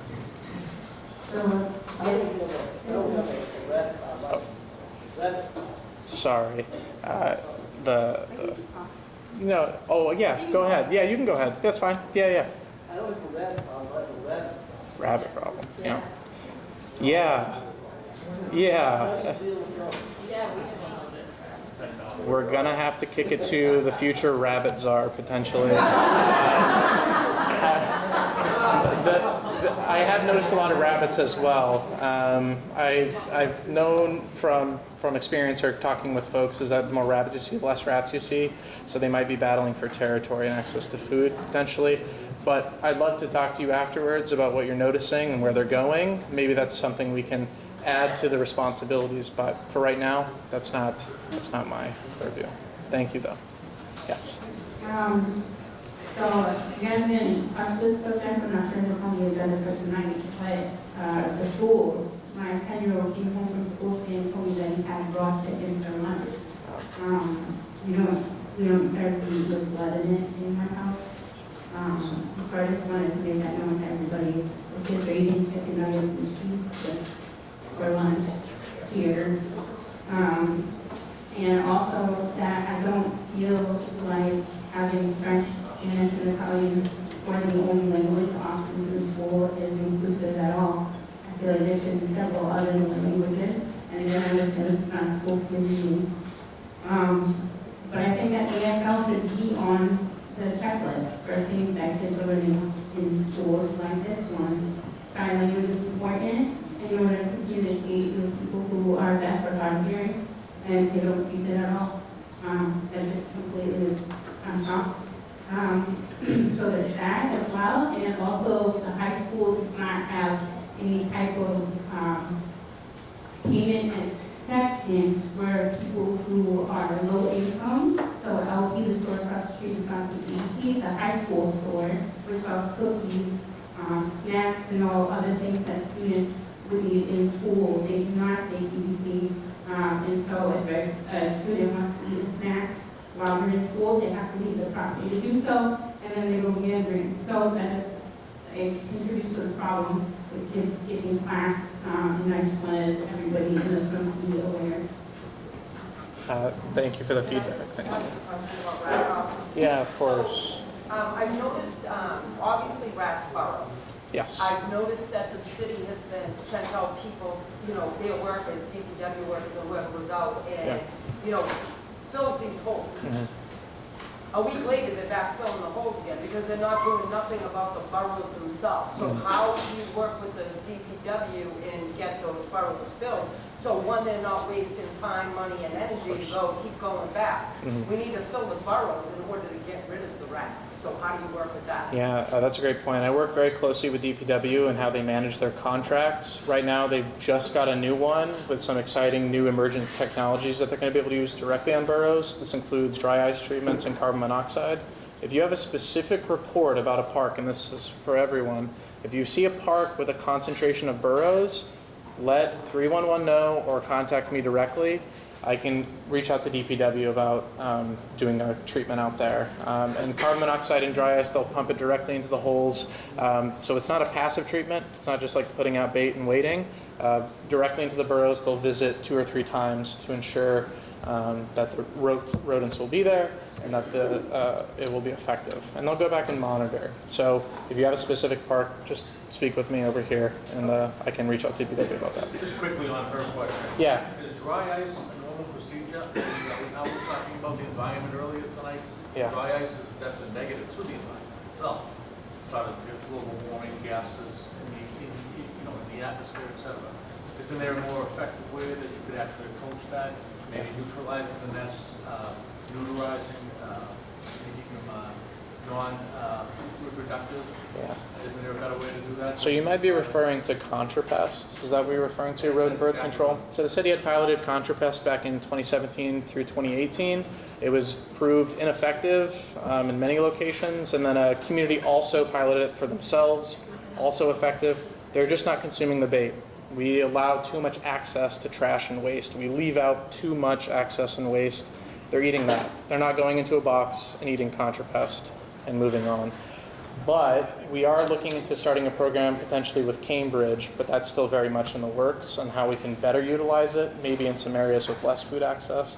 And to your point about dry ice, it just turns into a gaseous state at some point. It's not environmentally unfriendly.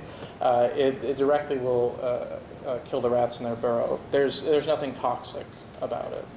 It will just dissipate. Same with carbon monoxide. Right. Yeah, but I can understand your concern. Thank you. Thank you, Colin. Yeah, all right, thanks.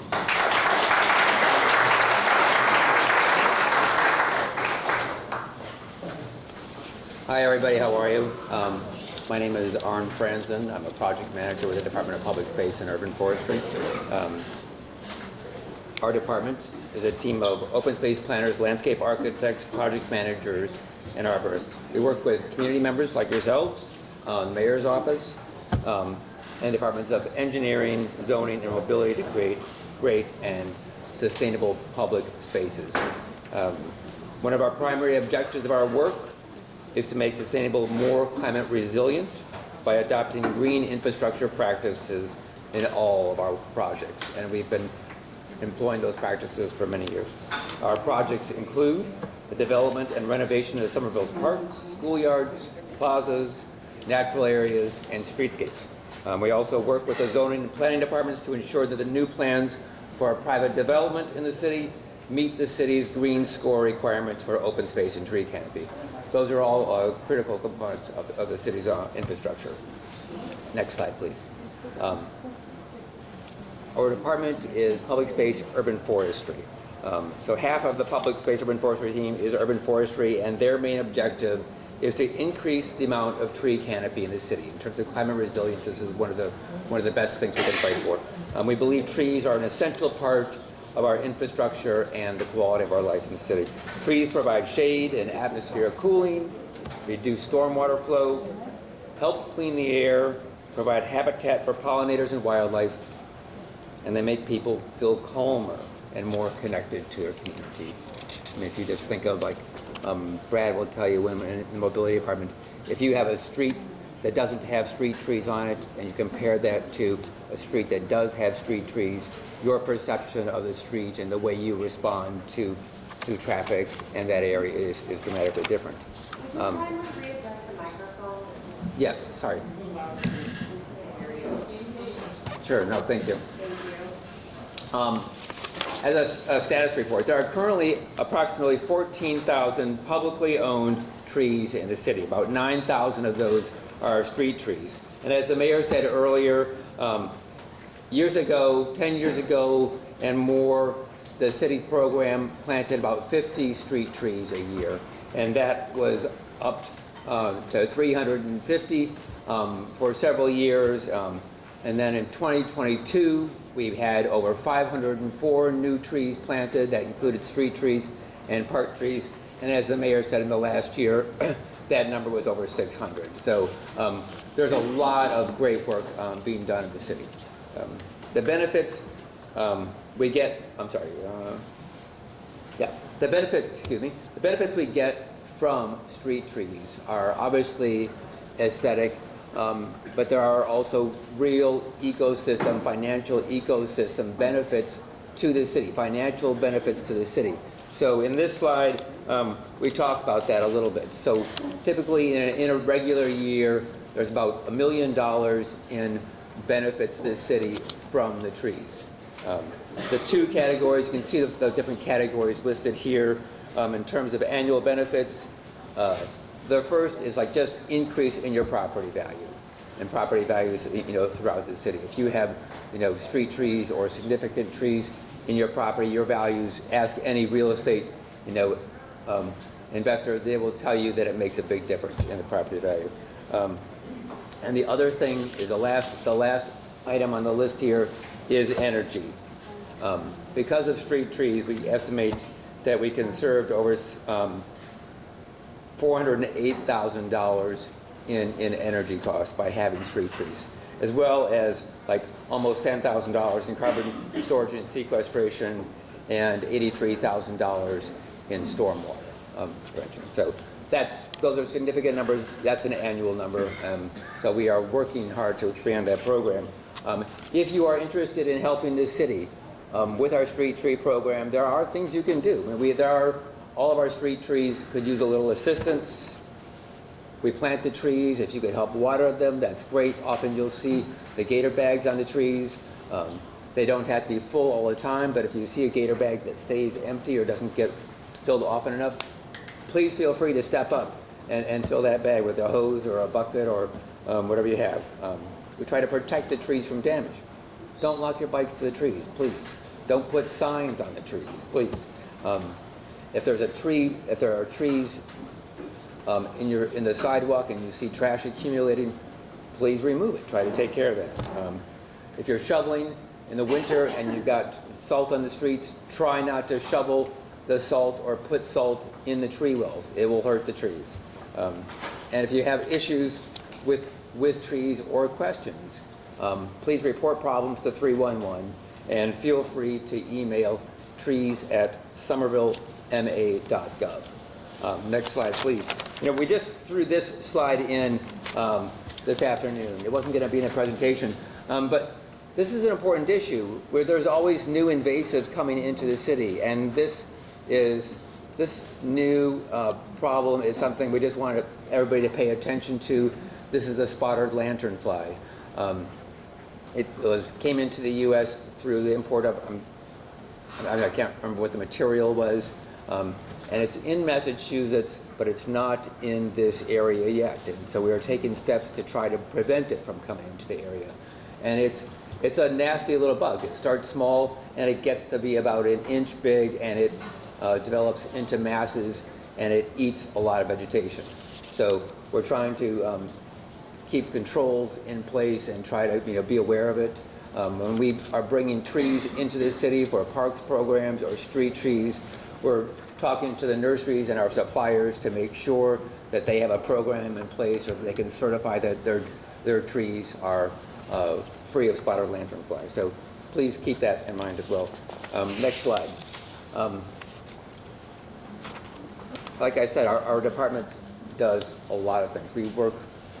We're renovating and developing, new park spaces and open spaces and green spaces all the time.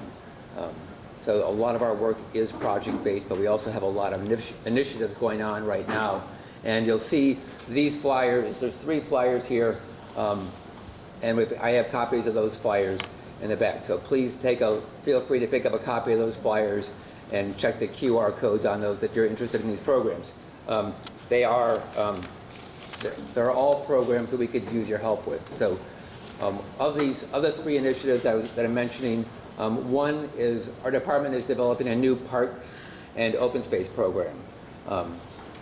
And we want the community input on what we want to include. What are the parks and open space issues that we'd like to see, addressed going forward? So this is a plan for the next, 5 to 8 years, and we want to establish our goals and priorities for that time period, and your input's helpful. We are also establishing a microforest. So, forests capture, have all the benefits of trees, and there are communities that are developing these new microforests. They're actually called Milwaukee forests.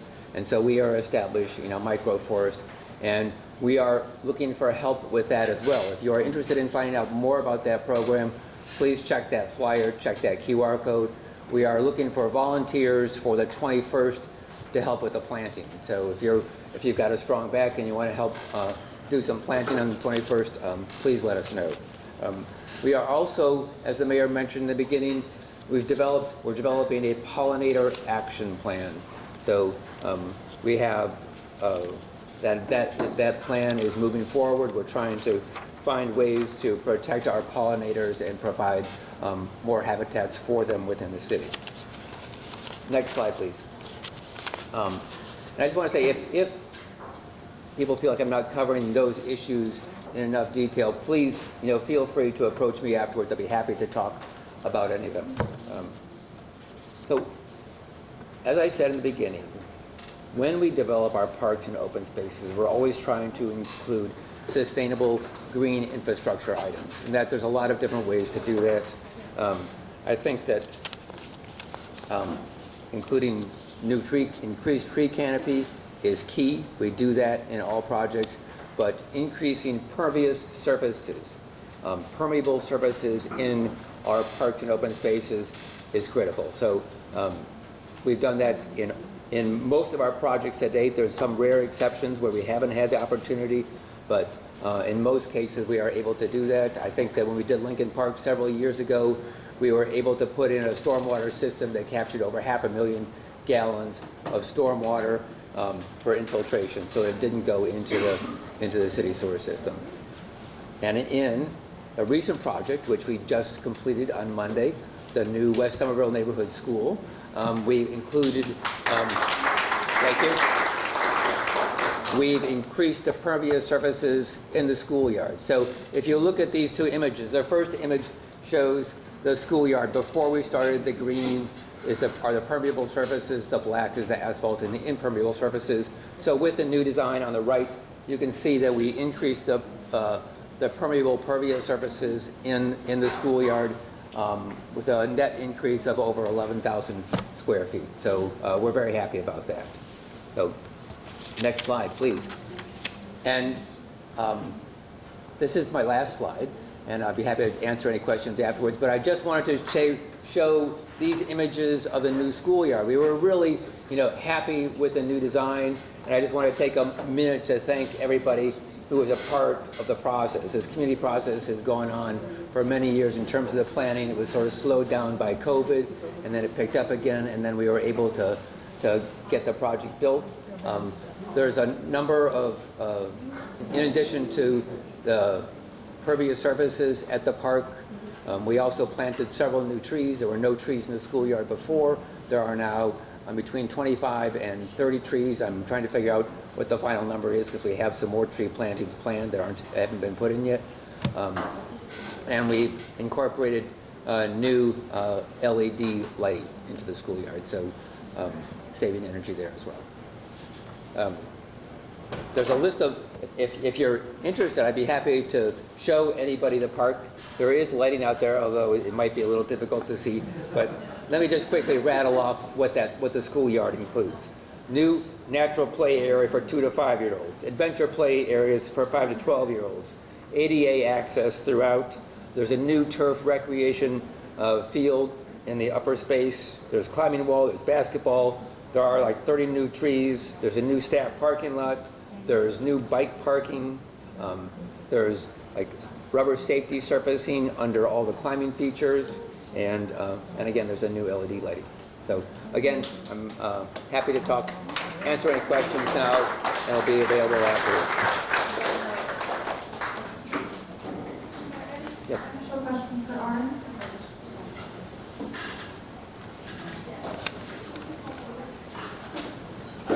Sean Becker.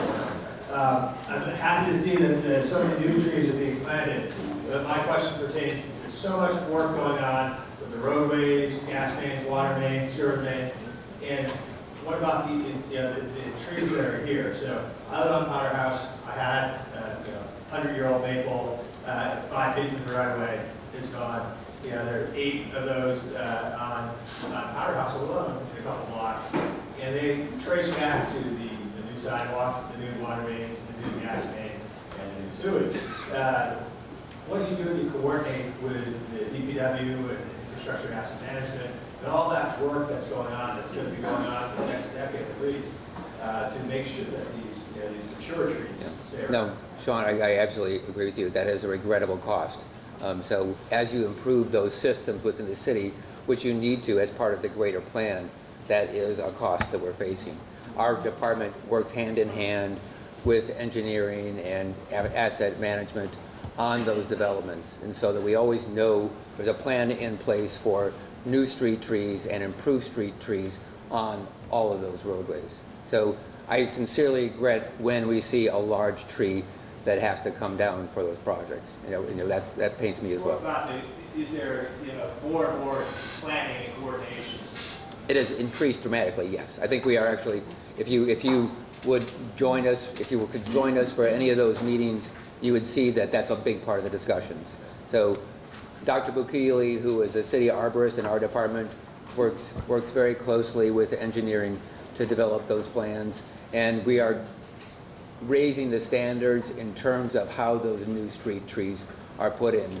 The tree wells, then all the new tree wells, and a lot of the older tree wells have been increased in size, so the trees are in a healthier environment. We're finding new systems to provide ADA access on tight sidewalks, because often if you have a small sidewalk or a narrow sidewalk and you've got a street tree there, it's difficult to have those two things work together. What has to give? And so, like, for example, out on Raymond Avenue, we have new sidewalks behind the school. So in those tree wells, because we have a narrow sidewalk, we are using a product called FlexiPave. So there are new pervious pavements that you can install. So in I think we've got 7 new tree wells on Raymond Avenue and back, and all of those will have a FlexiPave surface around those trees. My name is Bill Fisher.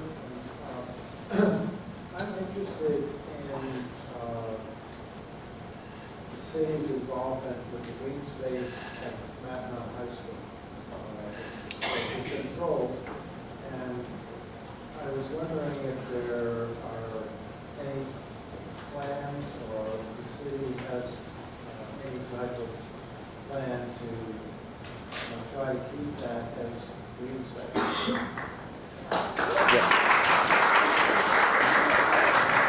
Thank you for the question. I agree with you wholeheartedly. The property has not been sold. The Archdiocese owns the property. They are accepting bids.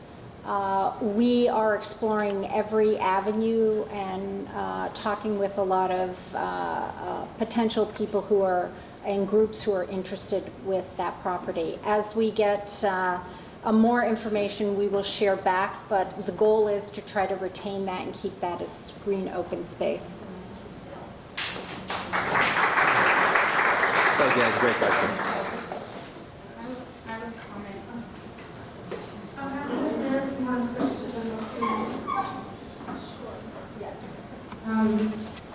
So this year and last year, I noticed in some trees were taken down in Clarendon. We used to have a massive tree that fell down in the thunderstorm. They had to be removed. So we don't have that big one, and now we don't have any, since the buildings are gone, everything was cleared out. We are getting so many flies. I'm sorry, so many what? So many flies. And the spiders that were in those trees really helps to keep the gnats Yeah. down, the flies down in the wet area, right? So what are you guys doing to promote insects that are beneficial towards getting rid of pest insects like flies and gnats? Because it's really overwhelming the amount of flies. It's just a summer and it's still, even standing there's flies in here.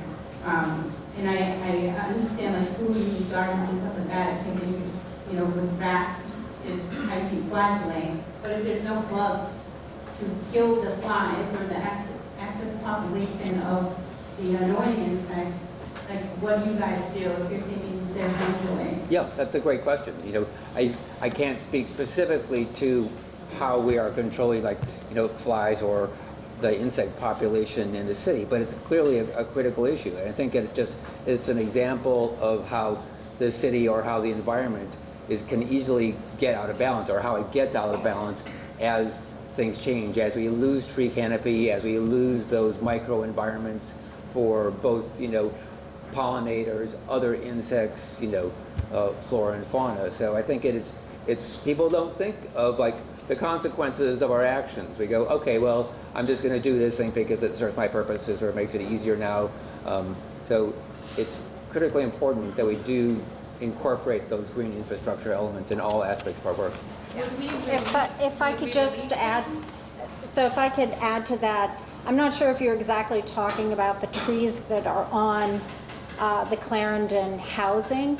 So yes, it's in construction now, I believe, and I can't exactly speak to their urban forestry plan, but having open space and trees there is part of it. We have so a number of years ago, I put forward a native species ordinance. So the plantings on public spaces could be native species. Why? To address the issue that you're talking about. When I became mayor last year, we decided to take that to a next level by doing a city planning for a pollinator action plan. That is to try to make our biodiversity healthier. We had I don't know, I think there was like 15, 17 people on the committee that wrote the RFP. The RFP went out. There are consultants coming on board to come up with a plan that talks about the biodiversity, which trees should be next to which trees, which plantings should be next to which plantings.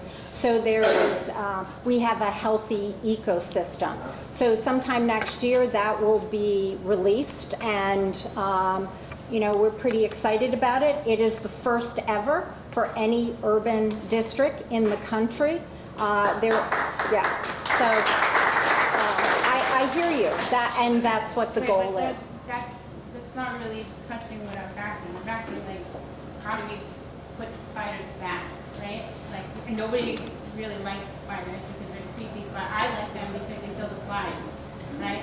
Yeah, I agree, but we have to understand which plants are the best ones and which trees are the best ones to hold them, and that's what we're figuring out now. Or will you like get spiders and put them on the new trees and like release them, or how's it work? We'll roll out that plan next year. We're in the process of creating that. So we can open up for Q&A. I would ask all the presenters and maybe Brad, too, a few others to come up and stand next to me in case there's some answers that I can't answer or questions. Yep. You explain where our tax money that you collected from fees, fines, licenses, parking tickets, etc. goes? Sure. They go into our operating budget. And what's it used for? Our operating budget is to have public schools. It's to have money to be able to build into creating affordable housing. It is to have a Department of Public Works. So we make sure that our streets and our buildings and our buses are, they are in process. We have like a lot of capital needs, but our operating budget, we have a gold star rating as a city. in our transparency. In accounting, all the information is publicly available. Our checkbook is online. If anybody wants to see the checks that the city is writing, it's all there. And the other thing is, you know, which I'm extremely excited about, is we were awarded AAA bond rating. When I came on board last year, yes, thank you, that's a huge thing. I and my team were interviewed by the bond rating agency again this year. And it is a huge compliment to our financial team of how fiscally responsible and judicious we are in developing our budgets and spending our money. What is the website somervillema.gov. So you can go to our finance department. So you can, in the search engine, in the search field, you can put in finance. If you have difficulty with that, feel free to call me, call my office or 311 and they can direct you to it. Calling your office. I tried to call your office today. They transferred me to the Kennedy School. Do people even know where you are? Why would they send me to the Kennedy School? You know, sometimes people make mistakes. So if you called in through the operator, it said. That's the thing in the city of Somerville. I'm very proud of the people who work in the city of Somerville and all the good work that they do. They don't fit there. Hi, thank you so much for all the transparency tonight and for everyone who shared. It's been really great. It's my first meeting, so it was fun to see everything and learn a lot. I did come with one very specific thing. The intersection at Teal Square, they changed the light a few weeks ago, and it's causing a lot of traffic at rush hour when kids are crossing the street. And I'm sure you all know JoJo. She is wonderful. She's a crossing guard. Yes. She has literally thrown herself in front of cars multiple times in the last 2 weeks. And I submitted a 301 and told, we knew the implications and we made the change, we're okay with it. And so I just would love to see someone there, take them to make sure that they're safe and our kids can get to school. I'm gonna let Brad answer this. Thanks so much. Yes, we are aware that something has gone wrong, and actually it is not functioning as designed. We had staff out today doing an inspection, and electricians will get out there if they need to rewire something or replace an element of that signal. As folks probably know, one of the really hard things about Teal Square is that you've got two traffic signals, right? One essentially at Curtis and one essentially at Newbury, and they're supposed to work together. But folks, most of our infrastructure is from like the Carter era, the Reagan era. There's literally frayed wires, and so we are working to try to modernize these systems as quickly as we can, but sometimes we're not able to actually upgrade everything. Folks are on it. It may not be tomorrow, but we're on it. Thank you so much. Come here, we have a question here.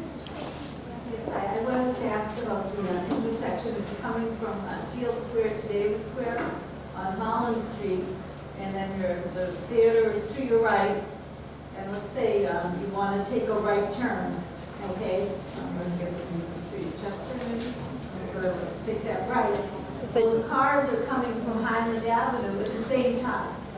And at least 3 times I almost got hit.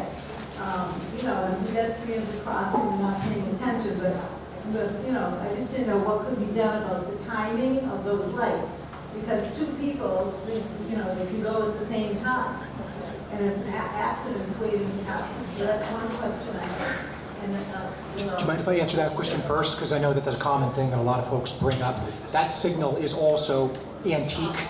And we're in the process of replacing it. We have a design, we have a contractor. The contractor's actually mobilized during October and November, and this season it will be replaced, and you will no longer have that condition where cars and pedestrians are trying to be in the same space at the same time. I experience that every day too. I know what you're saying. It stresses me out as well. And the other question is, a lot of us live on the Tufts campus here, and a lot of us are enrolled with the Tufts alert system. And this past year, for example, there were numerous, more than a handful of times where we were told to stay in place from the Tufts alert system, you know, or, you know, something was going on in the campus. to this day curious when we never found out what the resolution was that, you know, what was happening, if it was a bomb scare. In other words, should we, those who have registered on the alert system, is that how we should be finding out about it? Or should it be through the city of Somerville, where we're taxpayers of the city of Somerville? So I'm just curious about I'm not sure if it was a particular incident. You know, obviously, being familiar with this area, that Tufts University Police Department sends out those alerts, or the college itself may send out those alerts through their alert system. There may be times that they don't contact SPD, but if there's a threat to the community in Somerville, most of the time, we'll send out a reverse 311 to that particular area, alerting the citizens of a particular incident in that area. Not all the time, but for the most part, if it's an immediate threat, an ongoing threat, one that's going to be there for a while, then we'll probably send out a reverse 311 to that area. Because it was also on the news, it was also on TV more than once. And so, you know, I was just curious, you know, should we be depending on watching television? Or should we, you know, wait for a tough announcement? Or should it be from the city? You know, that's what I'm curious about, in case it happens again. Now, I understand your concern, and it's a valid concern. Again, you know, depending on the incident and the urgency, and if the threat is ongoing and in the immediate time frame, in real time, we usually will send out a reverse 311 to the citizens in that reporting area or to that area of the city. So I can't speak to that particular incident, but we try our best to alert when we can. While I'm on this side of the room, are there any remaining questions from the representatives of staff here with us tonight? Hi, I wonder if we could get an update on the pit in Steel Square. And specifically, is there a company that's planning to build? Why is it taking so long? Is there such a thing as a performance bond that they posted? Are you open to new proposals to develop that site? What's going on? Thank you for the question about the pit, my favorite topic of conversation. The plan for the boutique hotel is still active. The developer fully plans to build the hotel with the coffee shop and the restaurant on the top floor. What's been challenging for them in particular, and I had a conversation about 3 weeks ago, is that financing a hotel after COVID, or in this new era of COVID, has been much more difficult because the hotel industry was decimated during COVID. So he is working on a project in Union Square. It is wrapping up very, very soon. When that wraps up, his full focus is on the Teal Square pit, anticipating construction by the end of the year. I told him I look forward to announcing that to our community when that happens, but I am in full touch and continue to pester as much as I can to make sure we get some movement going on the pit.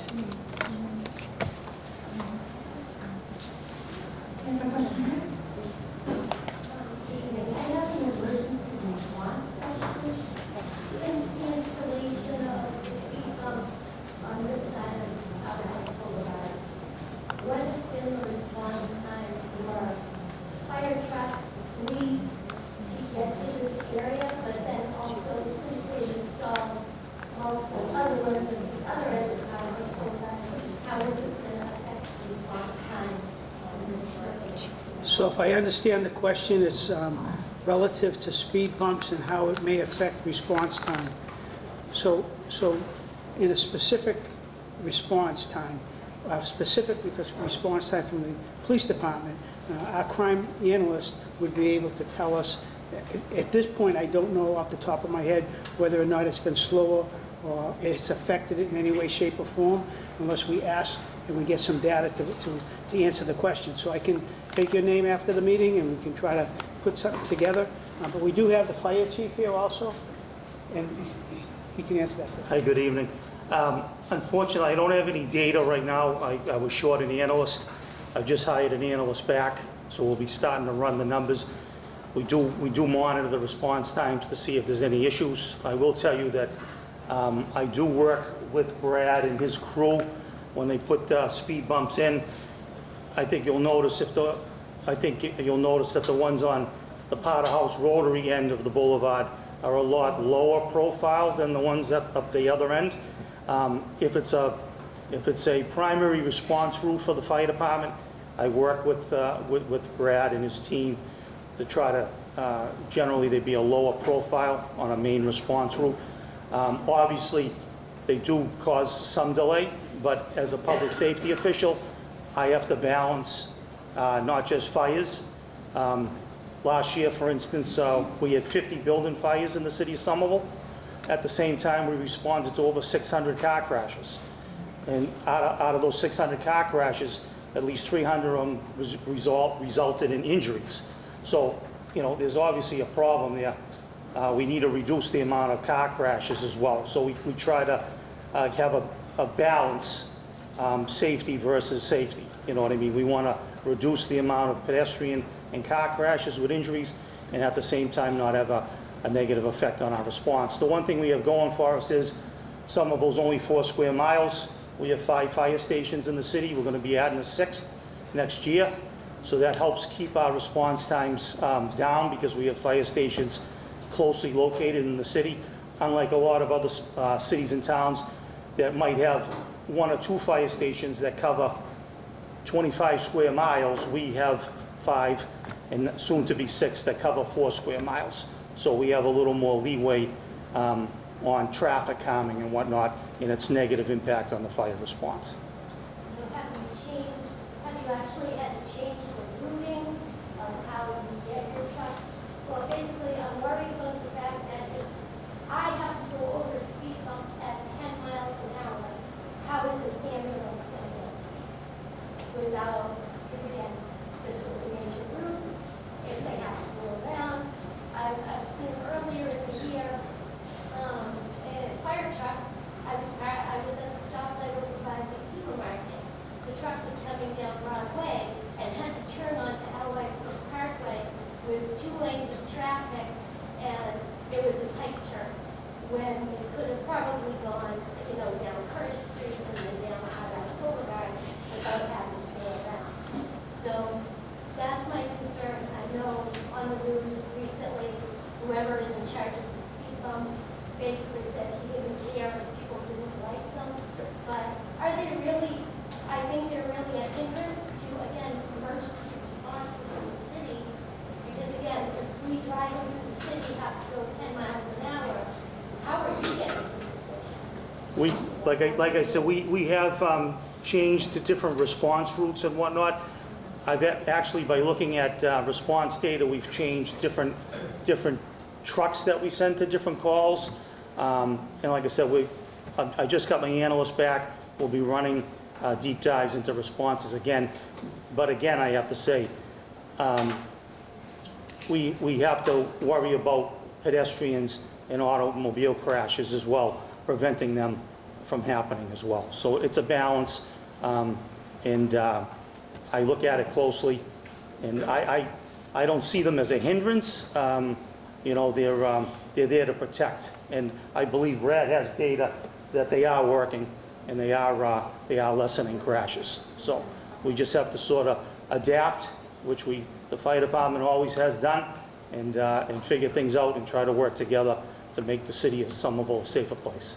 Can I comment on that, just in addition to what you just said, because those speed bumps are a hazard.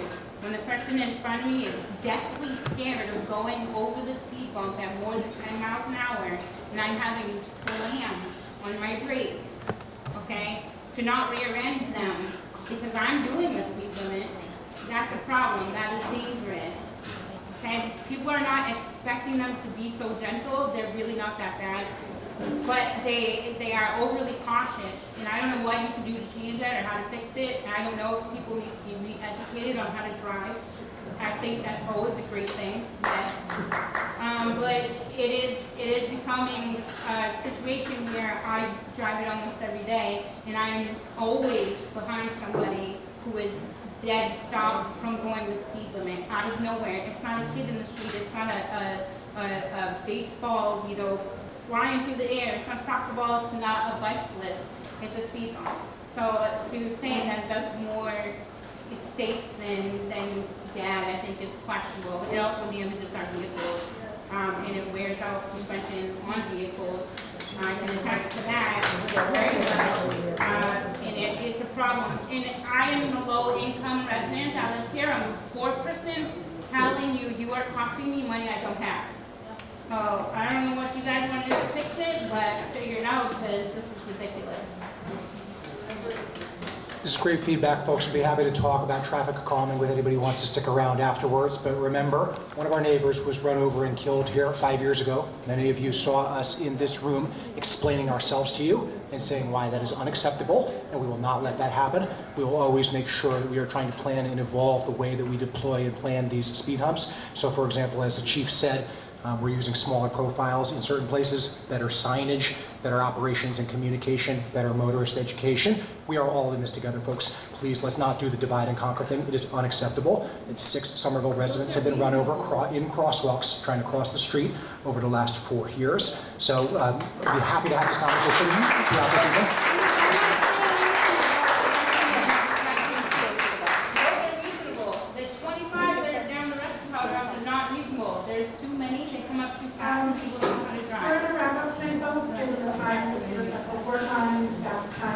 I did want to close Councilor Newman as well. Yeah.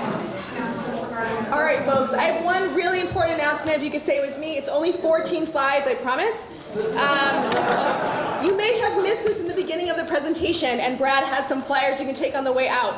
West Broadway, so basically from Clarendon right outside of Teal Square to Route 16, is going to be under construction in 2025. So we're going to be repaving the street, redoing sidewalks, thinking about how we redo that street, and we're going to have a community meeting on October 23rd where we want your input. We want your thoughts, your feedback, your insight on that corridor of our ward. It's such a highly trafficked corridor, so I want to make sure you all know about it. So make sure you grab a flyer from Brad tonight. October 23rd from 6 to 7:30, we'll be sharing, kicking off the project and getting your feedback and insight. So important announcement that I want to make before we close. So thank you again.